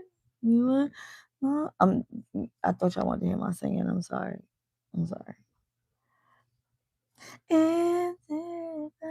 That's one of my favorite songs. I'm not even gonna lie. I don't know why. I mean, I know why, because they fucking sound amazing. But, you know, they probably don't sound like that now. I'm not gonna lie. I mean, do you think that, I guess you can lose it though, right? You can lose it. Because niggas be losing it all the time. Just like Genuine lost some motherfucking moves. You still be trying to do that shit. It's so crazy because Genuine is like such like a legacy sex symbol in the R&B industry that for him now to try to do the moves that he used to do back then, it's almost like you're making yourself not what you were. Like you're taking away, like you're sucking fucking ass, bro. Like, if you would just have never done those moves again, like ever, we would cherish them shits. But now it's like you're just making yourself a fucking laughing stock. Like, I could still look at a Genuine video and be like, damn, he was one of them niggas. But not after I see him on Instagram doing that. I can't, it just, ugh. It's just like, bro, why are you doing that? Why are you doing that? I ain't gonna lie.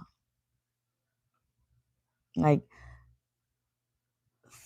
you're tarnishing your own reputation. Like, you're shitting on yourself. Like, please stop. Like dead ass. Like I just want to remember you the way that you were.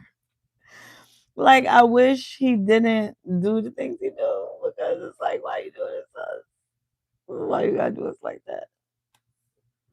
Like you don't have to do that. And I think that he feels like, nah, I gotta perform. No, you don't. You could just sing the songs and you could just do one of them little two steps and you could just gently, like, do one of these. You don't have to try to relive. And it's like you lived so much. I know you fucked thousands of women. You don't gotta do that. Like that's not what they paying you for. Like that's not what they're paying you for. I get upset just thinking about it. I ain't even gonna lie. Okay, it says garage sale, but when the fuck have I ever been to a garage sale? I don't know how that's gonna work. I really don't. Cause I've never been to a fucking garage sale in my life. Uh First of all, for like the first 17 years of my life, I never knew nobody that had their own garage to even put up a sign that says like garage sale. Like it wasn't until I moved to Queens that I even seen some shit like that. Like what the fuck? Who got a garage? I'm from the projects. We got no fucking garages. Like for real.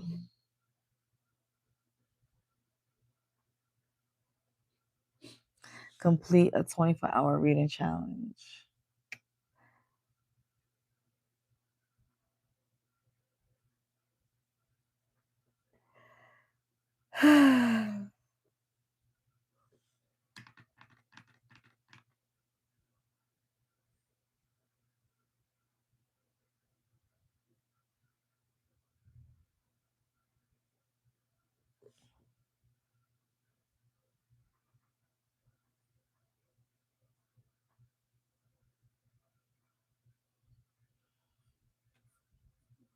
Okay, I think I got it. I think I got it.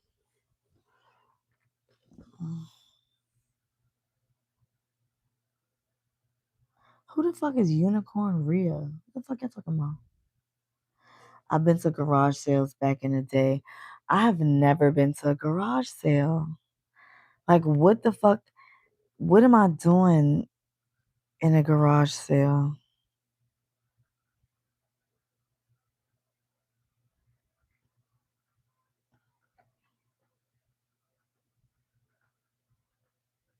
Like, what am I doing in a garage sale?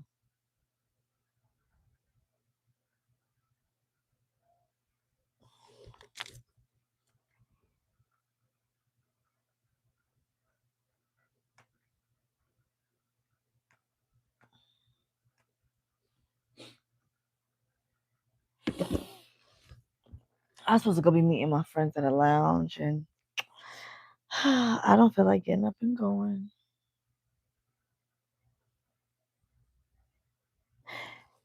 I would go for food, but they don't have food.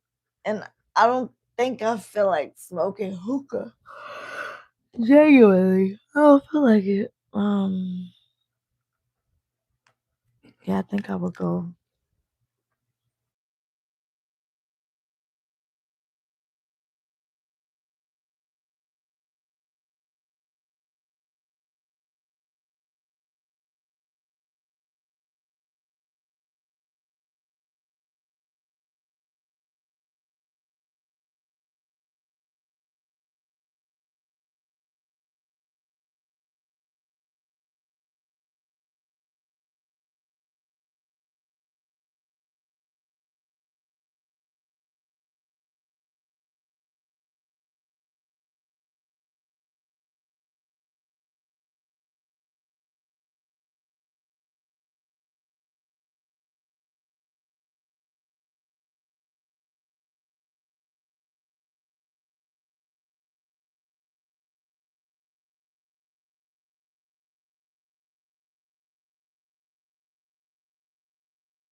Back to kissing my ass.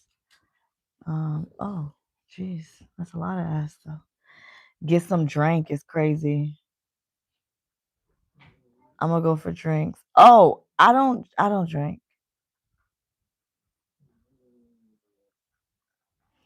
I can't say that here. LL or celeb ego is gonna skyrocket. I don't know what the fuck y'all talking about.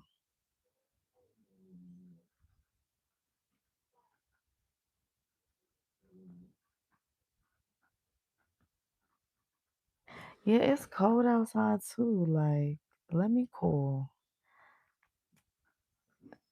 If y'all can hear him when I'm on the phone, let me know because I need to lower it. Now it's I don't give a fuck.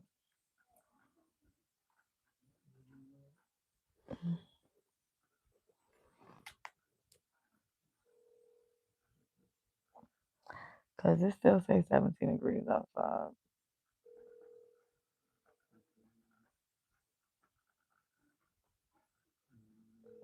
You never. Hi, how you doing? Cause like, what's going on? I'm just in the house reading a book and stuff.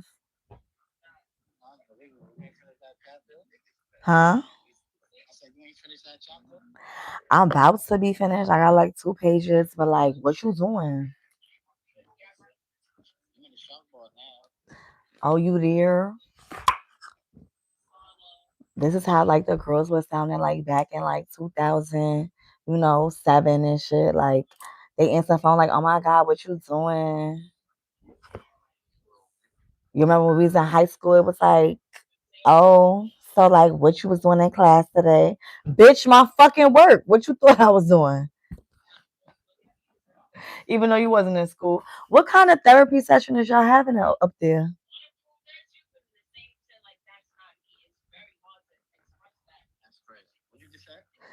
I said, what type of therapy session is you having up there? Y'all niggas is not in touch with y'all emotions. Y'all niggas is not in touch with y'all emotions. Is there food there? Well, what they got to eat? What kind of wings? There's no French fries. You there? You can't ask.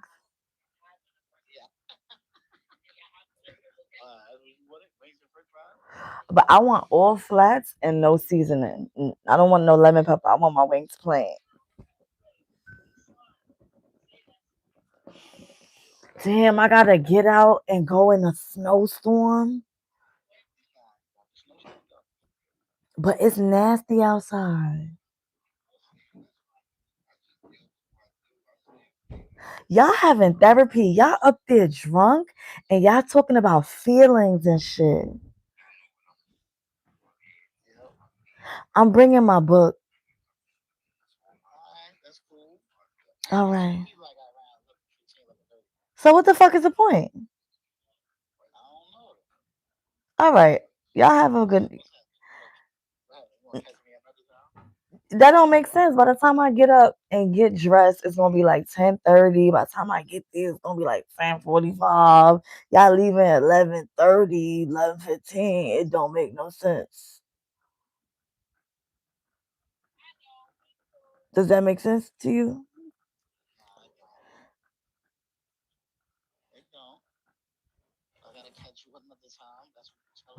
Okay, yeah. Cause, Cause I could throw on a sweatsuit and stuff, but it's a snowstorm. The Uber gonna take like, 39 minutes to get there and here and there. And the. Yeah, cause first I gotta get here. This shit gonna take like 15 minutes. Who the fuck is working right now?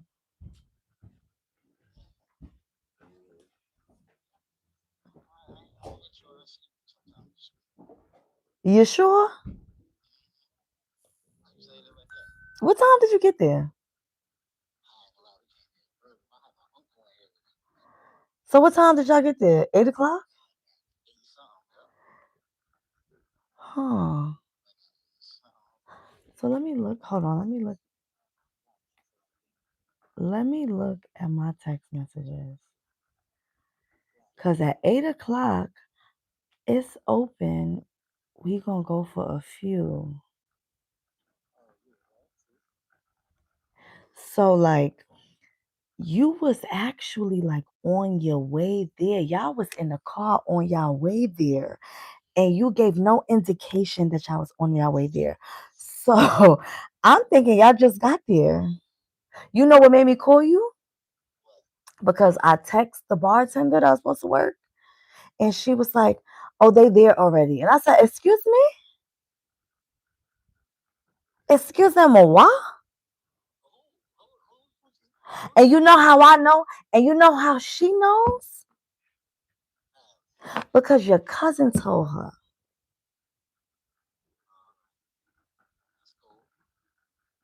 Because you know what your cousin did? Hey, hey, I'm here. Where are you? Yeah. Zero indication. Zero indication. The bottle done already? Nigga, you is taking part in that. The girl over there talking about, yeah, because y'all niggas just not in touch with y'all feelings. She had 2 drinks, that's it. Yes, she did. I swear to God, when I got on the phone, that's what she said. That's what she said. I heard her. Uh-huh.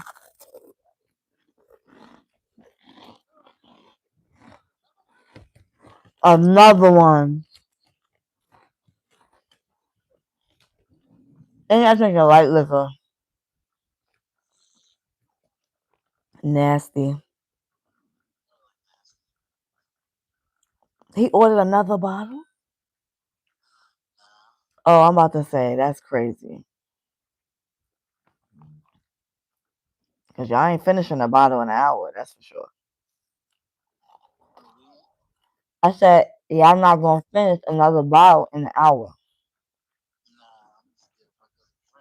Mm-hmm.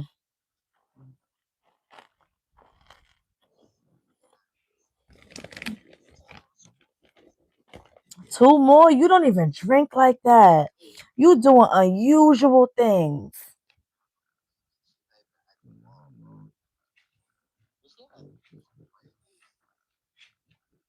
You know she never doing her job. Come on. Act like you know.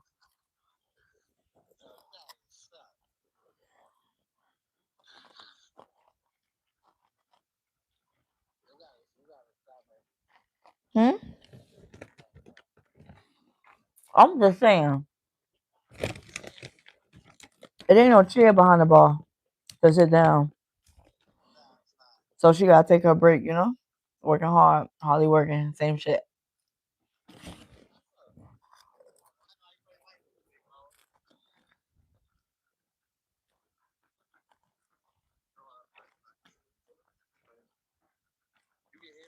Mm-hmm. Wow. What I miss. I tell Marceline, I said, hey girl. Oh damn.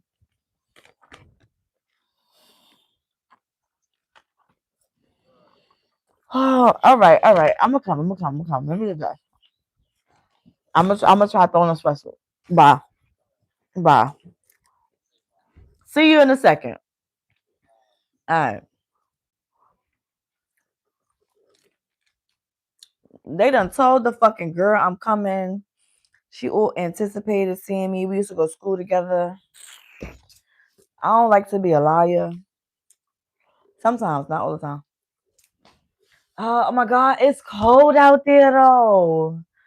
My goodness. My goodness gracious. What am I going to put on? I'm putting on some sweatpants. It's the chill already hitting me for me. Oh my God. What am I going to put on for real? Who the fuck is Bree? Y'all keep talking about this Bree girl. Who the fuck is Bree? Ooh, it's cold. I said burn. It's cold. It's cold. Ooh, I ain't got no wig. Damn. I forgot. I ain't taking my hat off. That's cool. That is cool. Hope is you cool? And I'm only gonna be there for like 45 minutes to an hour. If that.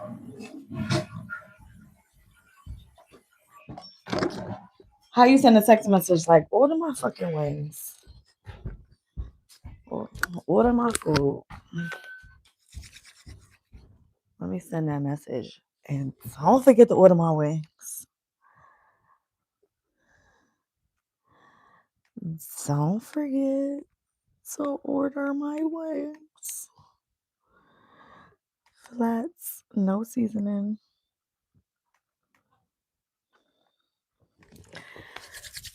I said, it's cold in here. All right, let me clip my candle. Can't be out here wasting this good wooden wick. See, if you ever watch a candle cut off, you can see how fast the oxygen like dissipates out the thing. And when you see that, you'll realize, like, damn, if somebody was to cut the oxygen, I would be going quick. Oh, down goes Frazier. Down goes Frazier. I'm not even taking my little house shorts off. Just gonna put the sweatpants on over the house shorts. Why you running out here like I'm about to take you somewhere, like we going somewhere together? Like I asked you to bring your ass over here so that we could go on a merry motherfucking vacation. I'm confused. Ain't nobody asked either one of y'all motherfuckers to show up in this hole. I need to get a t-shirt, a thick t-shirt. Where's a long sleeve t-shirt actually? Watch out now. Excuse me, pardon me. Oh, I'm just gonna use that, right? Okay. Oh.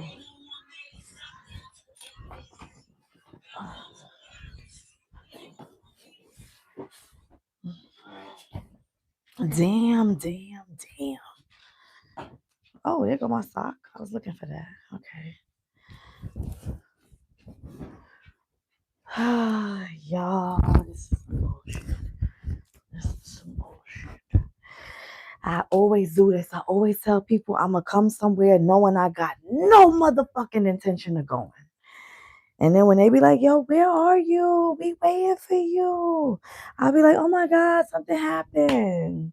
Oh no, the world happened. Am I gonna stream while I'm there? I can, but I gotta put my phone on a charger. My phone is on. Damn, my butt look good from that angle.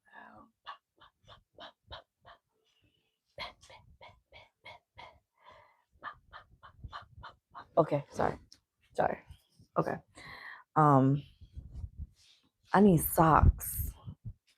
I need some thick wool socks.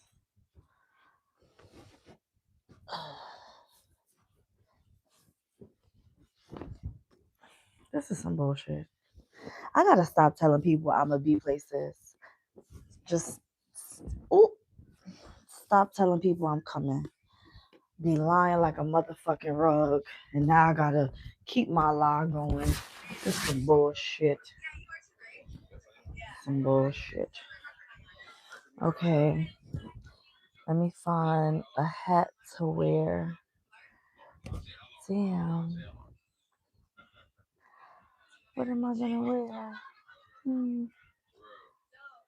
That's red and pink. I don't gotta. For some reason, I can't find my black and white beanie. I think that is so motherfucking weird, y'all. Cause I just feel like it should be wherever the fuck I left it. You know? Don't know where I left it. I don't even know where my I don't even know where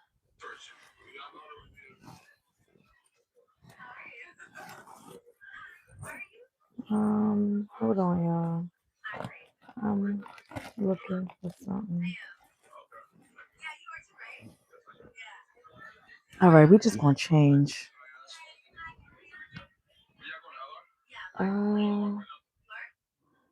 Let's see. I got an orange beanie. Where is it? Oh, I know where it's at. I know where it's at. Oh shit. Okay. We gonna change. Stop watching me. Get out of here. Go watch TV. We're gonna put on the big oversized sweats. We're gonna take these sweats off. I bought some ACG sweats, and them sweats just knock all my other fucking sweats out the motherfucking ballpark. Let me tell you, these shits is like winter proof. You feel me? So I'm gonna put these shits on because they make me feel like invincible, like I got fur.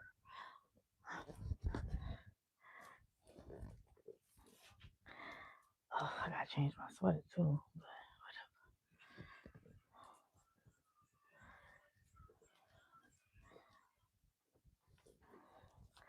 So I could be like, bah, bah, bah, bah, bah, bah. Okay, there we go. Yeah, there we go. You can't even see the butt. Yeah, we like that. Hide the booty.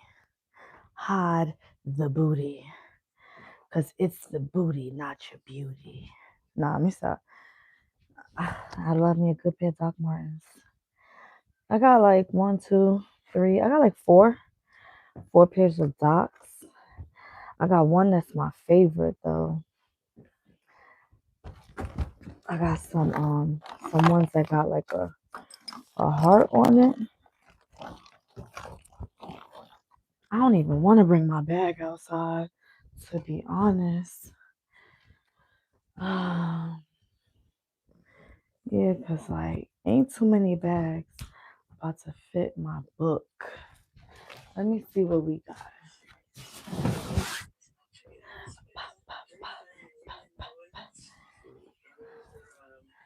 I guess I could. Oh, I got a bag I made. I got a bag I made. I haven't worn that bag in a while. Yeah. We trying to figure out what I'm wearing. Why? What's up? Got something you want to say? Huh?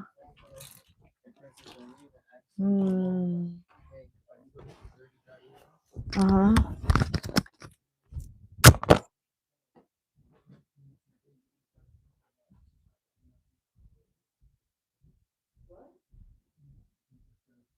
Yeah. What you mean?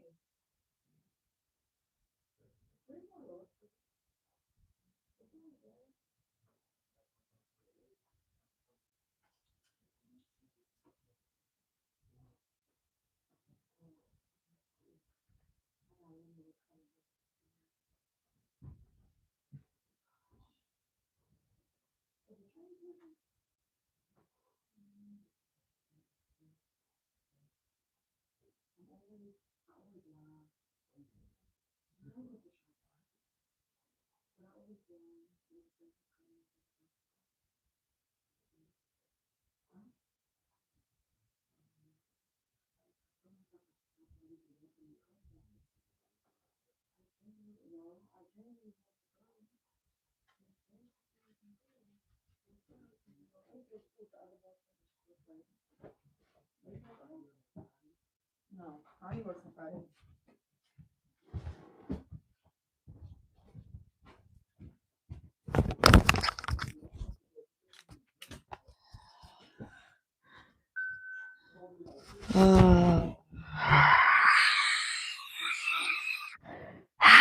Hold on.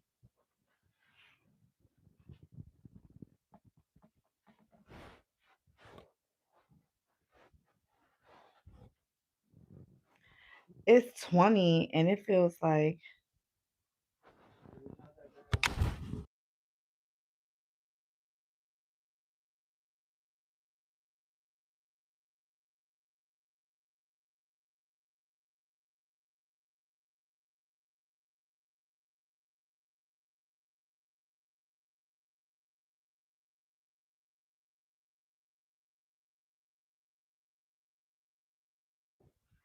do I got thermals? I don't got thermals.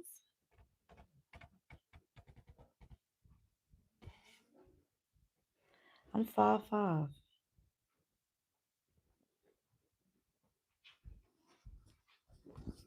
Nigga said I saw her in the club but no dancing, unfortunately. Can I call you BB, please? No. I got a portable charger I'm gonna bring with me. It's me looking like I'm going outside because I don't got no jacket on. No, I got a coat. I gotta put my stuff in my bag, like my money and stuff, my wallet and things of that nature. I'm gonna bring my microphone and stuff with me. However, I gotta let it charge for a second, y'all. So let me get off the stream now, and I'm a stream when I get there if I feel like it. Oh, we on 1%. I gotta go.